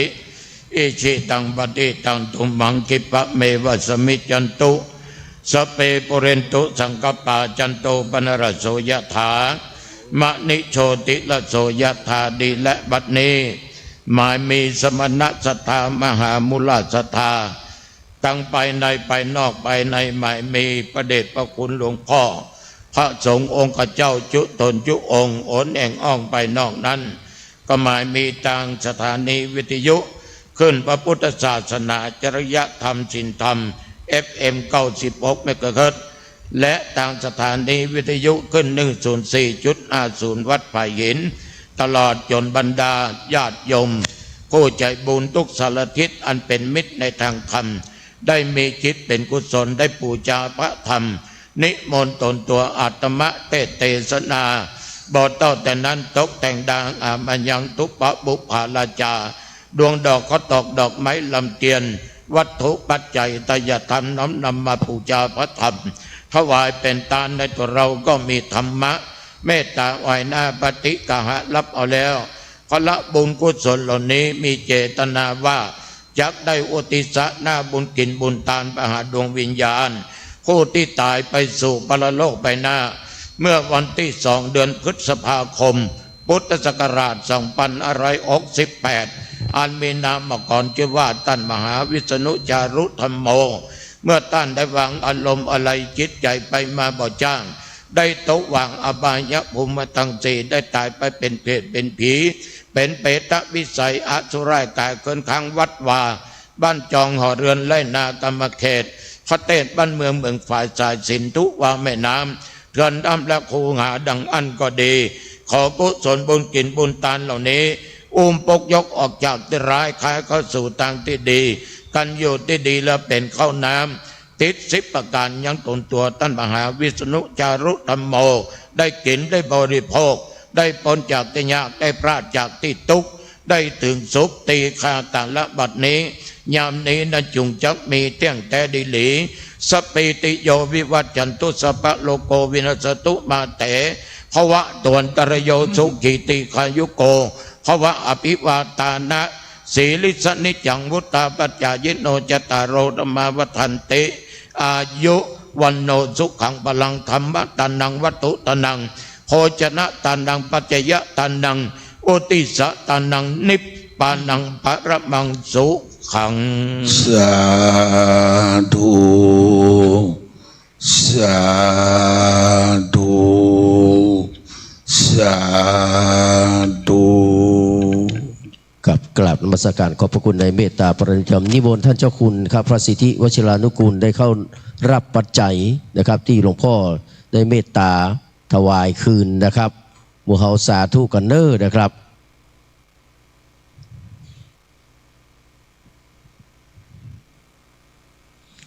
สาธุสาธุสาธุครับกราบนมัสการขอบพระคุณเป็นอย่างยิ่งนะครับครับจากนี้ไปนะปิดนะครับทำนองเลื่อนหรือว่าทำนองเคลื่อนแล้วก็ทำนองลากซุงแล้วก็สรพัญญะเขาจะดูว่าวัดพระสิงห์วรมหาวิหารที่เมตตาโดยท่านพระครูประธรรมภกิจโกศลพร้อมกับคณะนะครับเพื่อจะใจทำนองไหนเดี๋ยวก็มาฟังกันเป็นลำดับต่อไปนะครับกับโอกาสนี้นะครับขอได้รับเมตตาธรรมจากท่านพระครูประภัตชัยคุณนะครับเจ้าคณะตำบลสันปุเลยเขต2เจ้าวาดวัดป่าเศร้าน้อยนะครับหรือว่าชัยสถานป่าเศร้าน้อยนะครับกราบไหว้สารัธนาด้วยความเคารพนะครับออกยากหน่อยหลวงพ่อเนาะครับ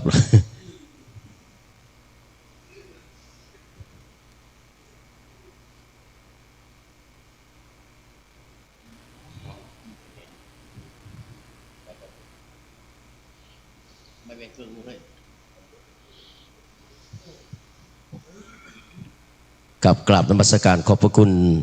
ในเมตตาบารมีธรรมของท่านพระครูประภัตชัยคุณนะครับหลวงพ่อได้เมตตาจุดเทียนบูชาพระธรรมนะครับแล้วก็ได้ปิกมานั่งที่รับรองเดิมนะครับ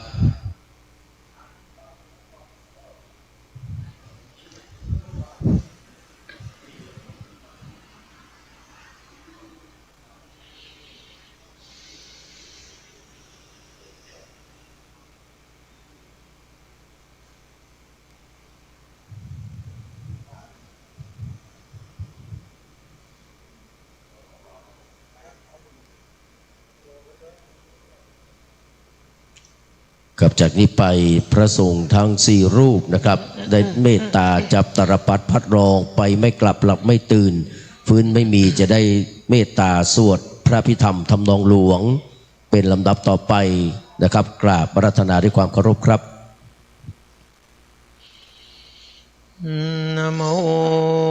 เ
จิกานาโตโอโอโอโอโอโอโอโอโอโอโอภารมานาโตโอโอโอโอโอโอ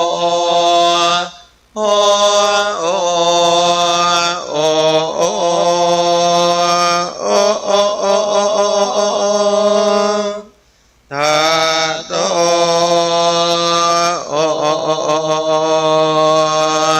โส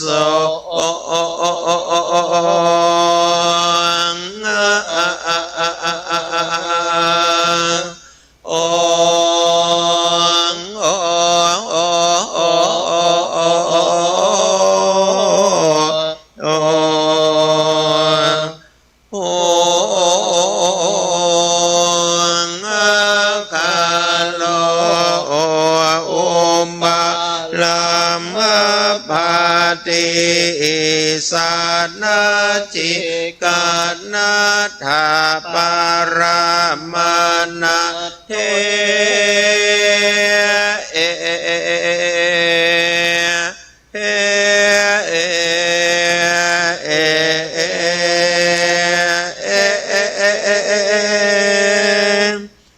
นา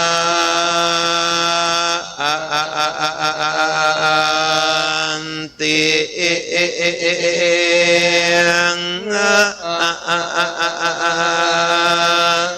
เฮง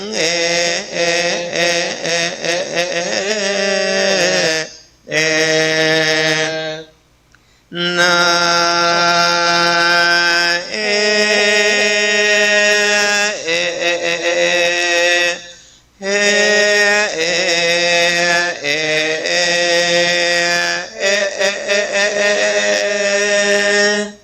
วังวันนาตามาเพอั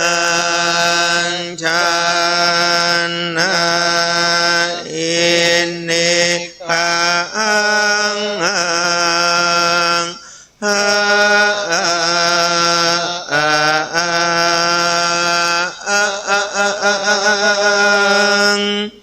หันนาจิปุงกะโลอุปาลามปฏิสันจิกานาถาปารมานาเท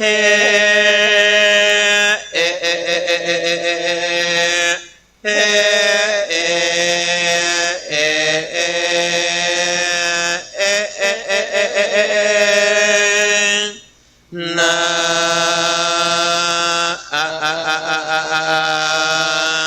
ติ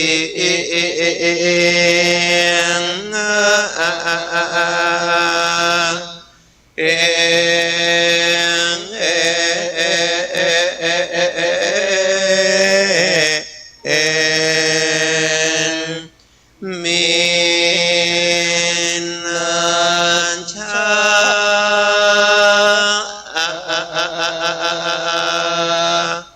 หั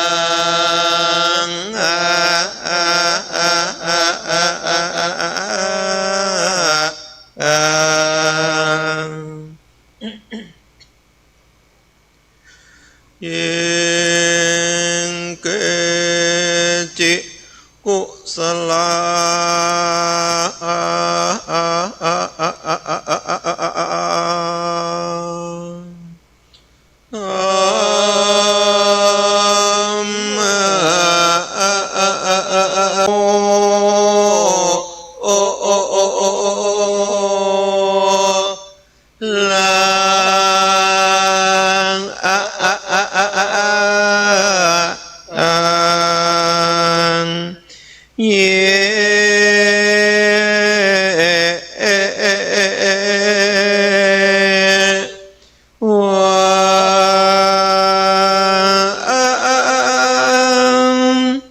สาลา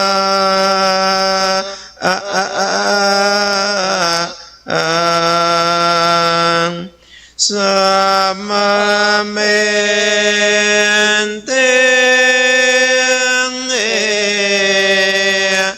ฮ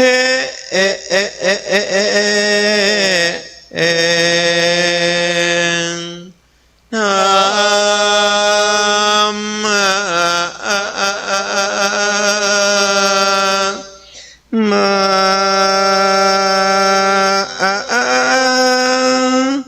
โกสาลา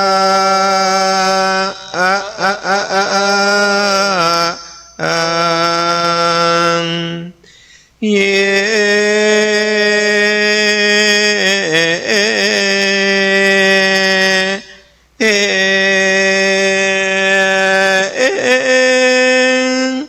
โกสาลา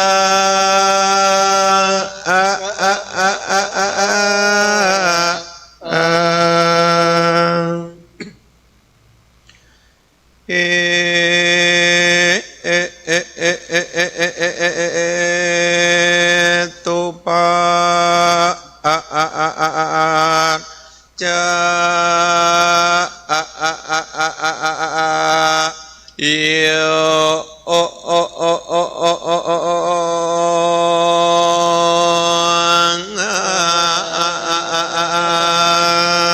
รามามานัมปานาจายโยอันทิอาปันปันนาจาโย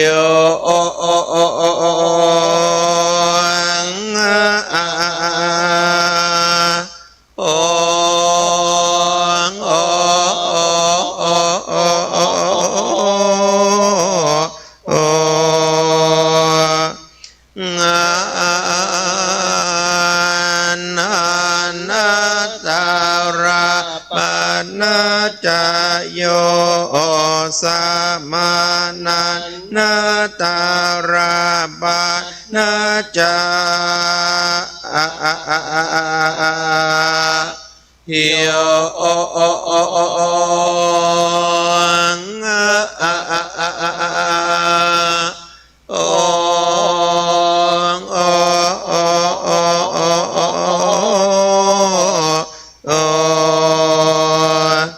สังชาตาปัตนาจโยอันยามานายามปัตนาจา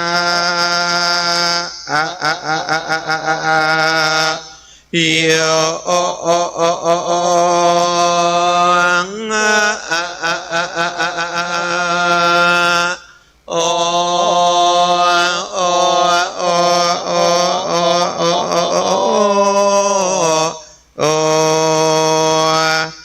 นินาสายาบานาจโยโอบานินาสายาบานาจา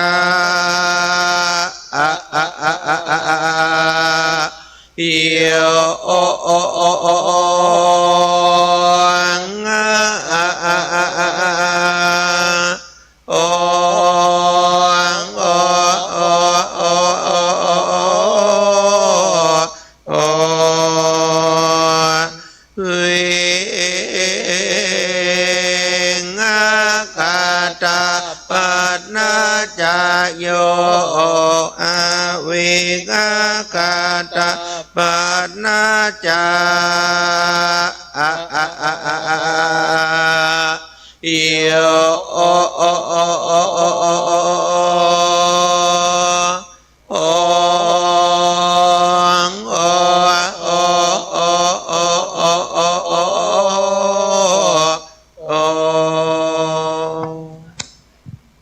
สา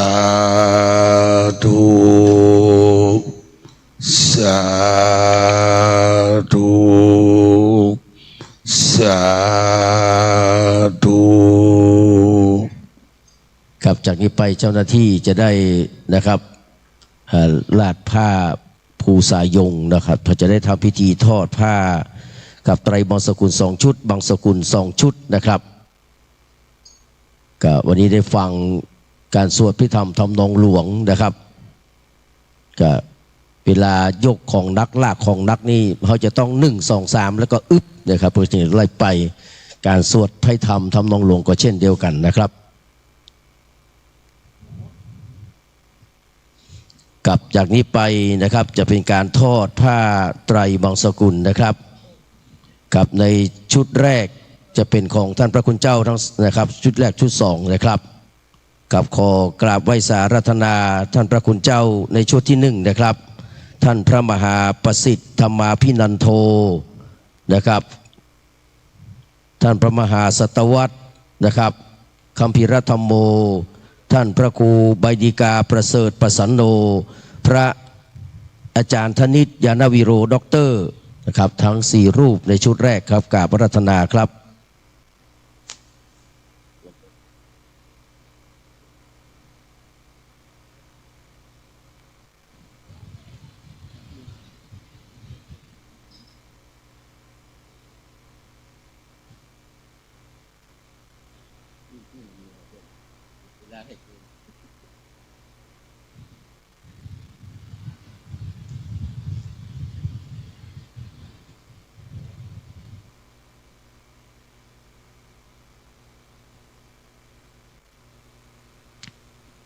กับในชุดที่2นะครับกราบอาราธนาท่านพระคุณเจ้านะครับท่านพระครูเมธาธรรมประยุทธ์ท่านพระครูจิรวัฒโนภาสพระครูศรีสุตาโสพลนะครับและท่านพระอภิญญาอภิสัมปันโนนะครับกราบอาราธนาครับ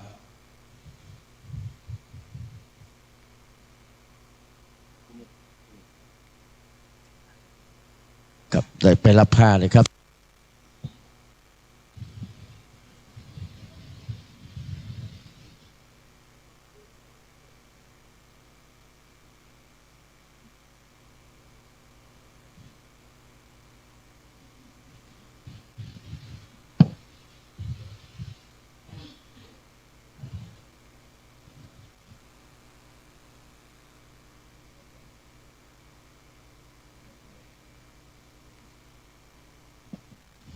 กับกราบนมัสการขอบพระคุณท่านพระคุณเจ้า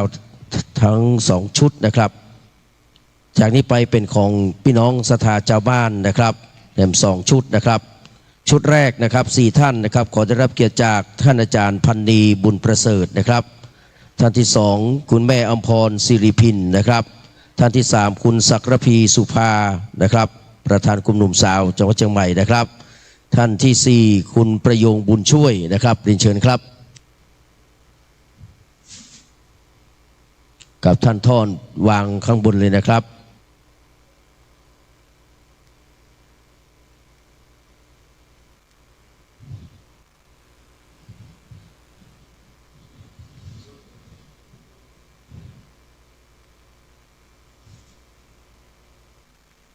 ครับท่อนแล้วก็เรียนเชิญกลับไปนั่งที่รับรองนะครับ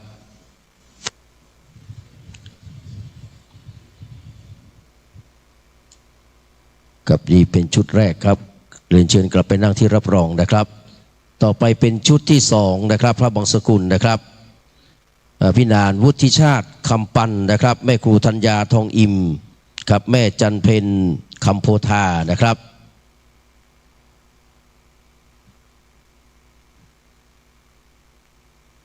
แล้วก็ปิดท้ายด้วยท่านอาจารย์วิชัยกันทาสีนะครับ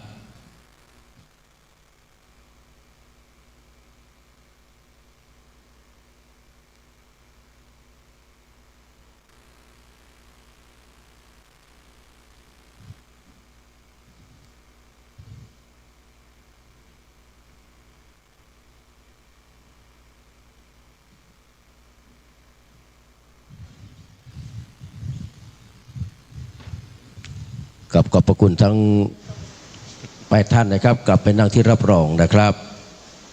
กับจากนี้ไปพระสงฆ์ทั้ง4 รูปนะครับจะได้เมตตาที่ฐานจิตพิจารณาผ้าไตรบางสกุลและผ้าบางสกุลนะครับกราบอาราธนาครับ อนิจจา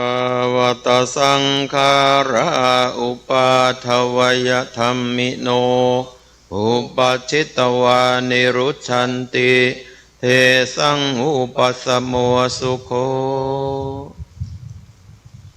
กับกราบนมัสการขอบพระคุณท่านพระคุณเจ้าทั้ง4รูปนะครับที่เมตตาที่ทานจิตพิจารณากับผ้านะครับไตรมสกุลผ้าบางสกุลนะครับเจ้าหน้าที่จะได้เก็บผ้าปูสายงแล้วก็จะได้นำจตุปัจจัยทยธรรมนะครับไปวางต่อหน้าพระสงฆ์เจ้าทั้ง4รูปนะครับเราจะได้มีการถวายจตุปัจจัยทยธรรมนั้นกันสวดนะครับก็วันนี้ได้ฟังทำนองหลวงจากวัดพระสิงห์วรมหาวิหารนะครับเป็นบุญสมภารของท่านอาจารย์พระมหาวิษณุจารุธรรมโมนะครับกับจะได้ถวายพระพุทธนะครับเป็นประถมก่อนนะครับกราบไหว้สารัตนานะครับท่านพระครูปลัดนะครับธินวัตรยานสิทธิวาทีนะครับเจ้าวัดยางกวงได้ขอน้อมถวายไปเลยครับนิมนต์ท่านพระครูวิโรจน์ชยาพรนะครับครับมาล่ากับนิมนต์เลยนะครับครับนิมนต์เลยครับ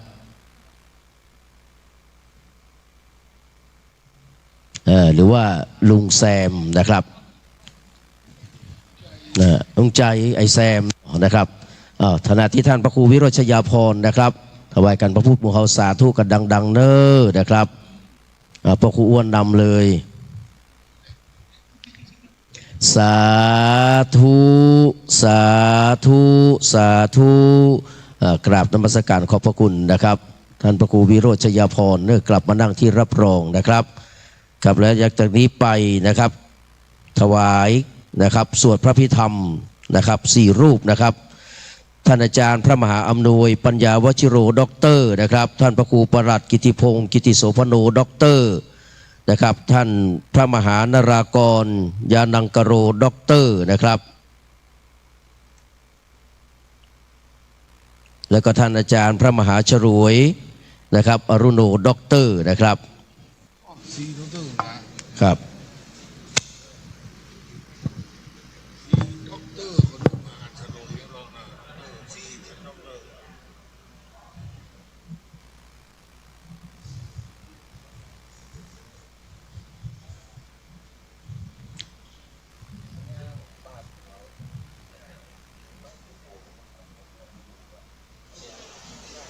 ครับแล้วก็มอบพระอาจารย์2ท่านนะครับแม่บุญดวน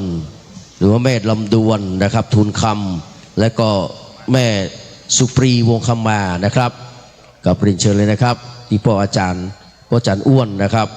วันนี้พ่ออาจารย์อ้วนจะเอาขนมไปแล้วก็เอาปัจจัยให้พระนา74นะครับ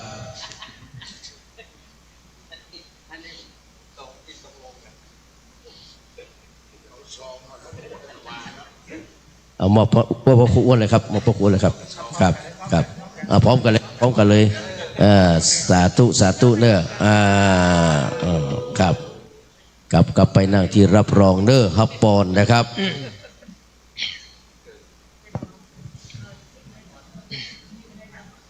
ยะถาวาริวหาปุราปริปุเรนติสาครังเฮวะเมวะอิโตทินังเปตานังอุปกปติอิจิตังปจิตังตุมหังคิปะเมวะสมิจฉตุสัพเพปุเรนตุสังกปาจันโทปนรโสยะธามณิโชติระโสยะธาเพียนติโยวิวัชชันตุสัพพะโรโควินาสันตุมาเตภวันตุอันตรายโยสุขีทิงคายุโกภวะอภิวาทนาสิริสนิจังวุฒาปัจจายโนจัตตารโอธรรมวัฏันติอายุวันโนสุขัง ภาลังอัฏฐาสิเมอากาสิเมยาติโมทากินาทินนาคำอิสุปฏิทิตาติกราตังอิตายาสัทธานาโสอุปกาปฏิโสยาติธรรมโมจะยังนิทาสิโตเป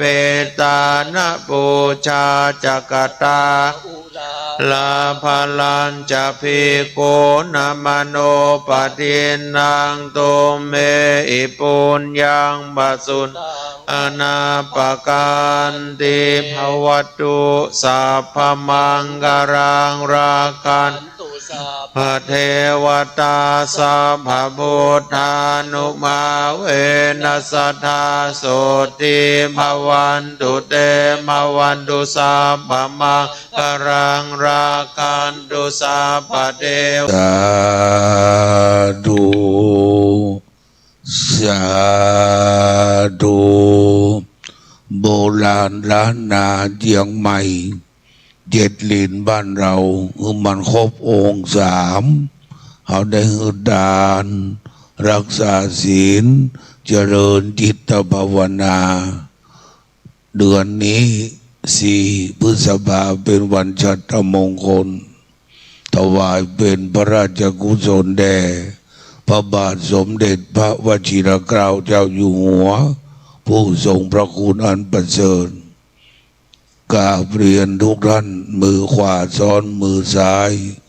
เจริญจิตภาวนาถวายเป็นพระราชกุศลพระกุศลและบุญกุศลถึงท่านอาจารย์พระมหาวิษณุจารุธรรมโมณบัดนี้เงียบนะครับ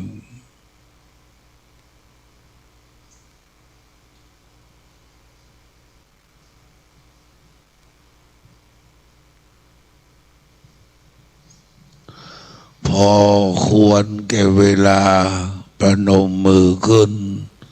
ครูบาอาจารย์บอกว่าภาวนาน้อยนิดหมอกไก่ก้มกินน้ำจางกระดิกหูงูแลบลิ้นก็ถึงท่านอาจารย์พระมหาวิษณุแล้วเขาจะอีตังยังกินจีแล้วก็วันตาน้อยแด่สรีระของท่านอาจารย์มหาแล้วก็วันตาน้อยแด่ครูบาอาจารย์เสร็จแล้วก็จะได้ไหว้พระบรมธาตุตามอริยประเวณีโดยการนำของพระเดชพระคุณท่านเจ้าคุณอาจารย์ท่านเจ้าคุณพระสิทธิวชิรานุกูลสืบไปอิตังดานากรรมังเนบานาปัจโยหนตุโนเนจังอิตังศีลังเนบานาปัจจโยหนตุโนจังอิตังภาวนากัมมังเนบานาปัจหนตุโนเนจังยังกินเจกุสรังกันปังกัมมังสัพเพหิกะเตหิกะตังปุญญังโนอนุโมตันตุสุนันตุพนโตเยเตวะอัสสมิงทาเนอาติกาตาติกายุกาสัทธาหนตุสัพพสัตตานังโจมติอัตตานังปาลิหะรันตุมาตาปิตาโจมติตาหนตุตุขาปามนจันตุสัพเพปิกาโจกิตาหนตุตุขาปามนจันตุสัพเพอะญาตากาโจกิตาหนตุตุขาปามนจันตุสัพเพปิสาสัพเพยักขาสัพเพ ตาสุขิตาหนตุตุขามนจันตุสัพเพนักขัตตาสุขิหนตุตุขาปมนจันตุสัพเพเทวาสุขิตาหนตุตุขาปมนจันตุสัพเพอาจารโยปัจจัญญาสุขิตาหนตุตุขามนจันตุสัพพะสัมปตินังสามิจันตุโวพระคุณเจ้าอายุอ่อนหรือท่านอาจารย์พระมหาวิษณุก็งอยไปดังสรีระวันตาน้อยเนอะวันตามีพันเตสัพพังอาปาทังคามาทะเมพันเตมัญญามตังปุญญังสามินาอนุโมเทตะบังสามินาการตังปุญไมหังตาตัปปังสาธุสาธุอนุโมทามิงวามาดังกลางเราจะได้วันตาน้อยพระมหาเถระมัชฌิมเถระอนุเถระสามเณรทุกรูปทั้งอรัญญวาสีวัดป่าขามวาสีวัดบ้านอันมีพระเดชพระคุณหลวงพ่อท่านเจ้าคุณพระธรรมเสนาบดีเจ้าคณะภาค7เชียงใหม่ลำพูนแม่ฮ่องสอนท่านเจ้าวาดวัดพระบรมธาตุเจ้า56พระเดชพระคุณหลวงพ่อท่านพระครูอาทรวิสุทธิคุณอายุ78พรรษา58พระเดชพระคุณหลวงพ่อท่านพระครูโอภาสปัญญาคมอุบาวัดดาภัยอายุ74พรรษา54จุโดนจุวราองค์เนอวันตามิเตสัพปังอาปาราทังคามาทะเมพันเตมยาการตังปุญญังสามินานุโมติตะปังสามินากาตังปุญญังไมหังตาตัปปังสาธุสาธุอนุโมทามิตาโรธรรมวัฏวโนสุขังพระลาสาธุสาธุสาธุเอาไม้ถวายพระเดชพระคุณท่านเจ้าคุณพระสิทธิวชิรานุกูลจะได้นำพวกเราไหว้สาพระบรมธาตุเจ้าโดยสุเทพดังหมดเจ้าทุกวันที่พระมหาพิษณุพาพวกเราไหว้สาพระเดชพระคุณท่านเจ้าคุณอาจารย์ณบัดนี้เจ้ากับนิมนต์หลวงพ่อทุกรูปเจริญพรญาติโยมไหว้พระธาตุเจ้าดอยสุเทพพร้อมเดียวกันเนอตั้งนะโมพร้อมกันนะโมตัสสะภะคะวะโตอะระหะโตสัมมาพุทธัสสะนะโมตัสสะภะคะวะโตอะระหะโตสัมมาสัมพุทธัสสะนะโมตัสสะภะคะวะโต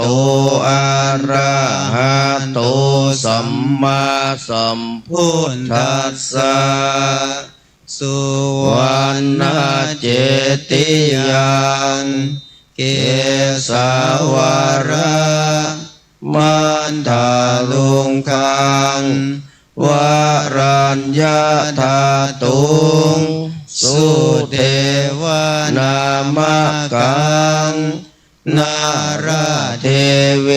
หิสัพพะปูชิตังอา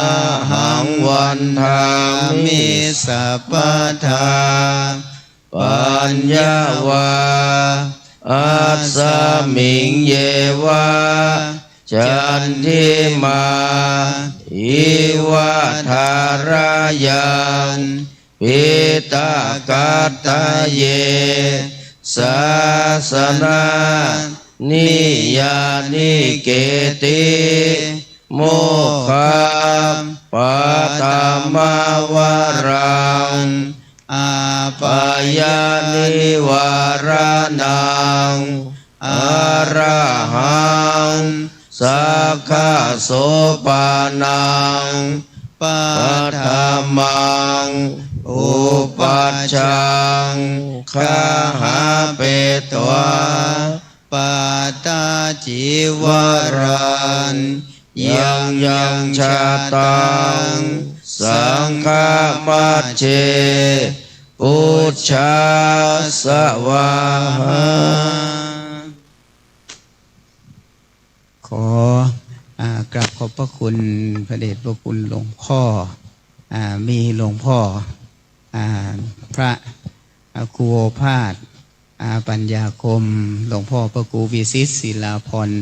เป็นต้นเป็นประธานพร้อมทั้งคณะสงฆ์คณะผู้จัดรายการตั้งสถานีวิทยุ FM 96กับญาติโยมทั้งหลายทุกรูปทุกท่านเจริญพรอนุโมทนาญาติโยมทุกท่านทุกคณะที่มาร่วมกันบำเพ็ญกุศลในค่ำคืนวันนี้ขออานุภาพแห่งบุญกุศลมีคุณอาราธนาคุณพระศรีรัตนตรัย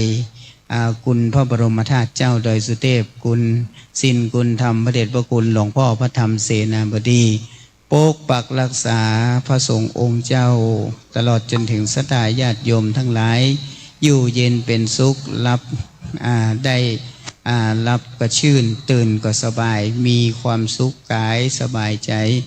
เจริญด้วยจตุรพิษพรชัยเหมือนกันทุกรูปทุกท่านด้วยเถิดสาธุสาธุสาธุการกองกองวงทรงเทวดาเนอพระครูวันลบด็อกเตอร์จะได้ถวายปัจจัยเหลือนั้นแด่พระเดชพระคุณท่านเจ้าคุณอาจารย์นะครับเนอฟ้าฝนตกลงมาเป็นที่อนุโมทนาเดินทางโดยสวัสดิภาพวันพุธพ่อแม่สดาขึ้นมาร่วมกันนะครับเนอคือพระเจ้าประสงค์ออกก่อนนะครับไหว้สาพระเจ้าประสงค์ได้ออกก่อนสดานะครับเนาะกองแห่เนอทรงเทวดาเนอ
ชี้มานี่ก่อน เ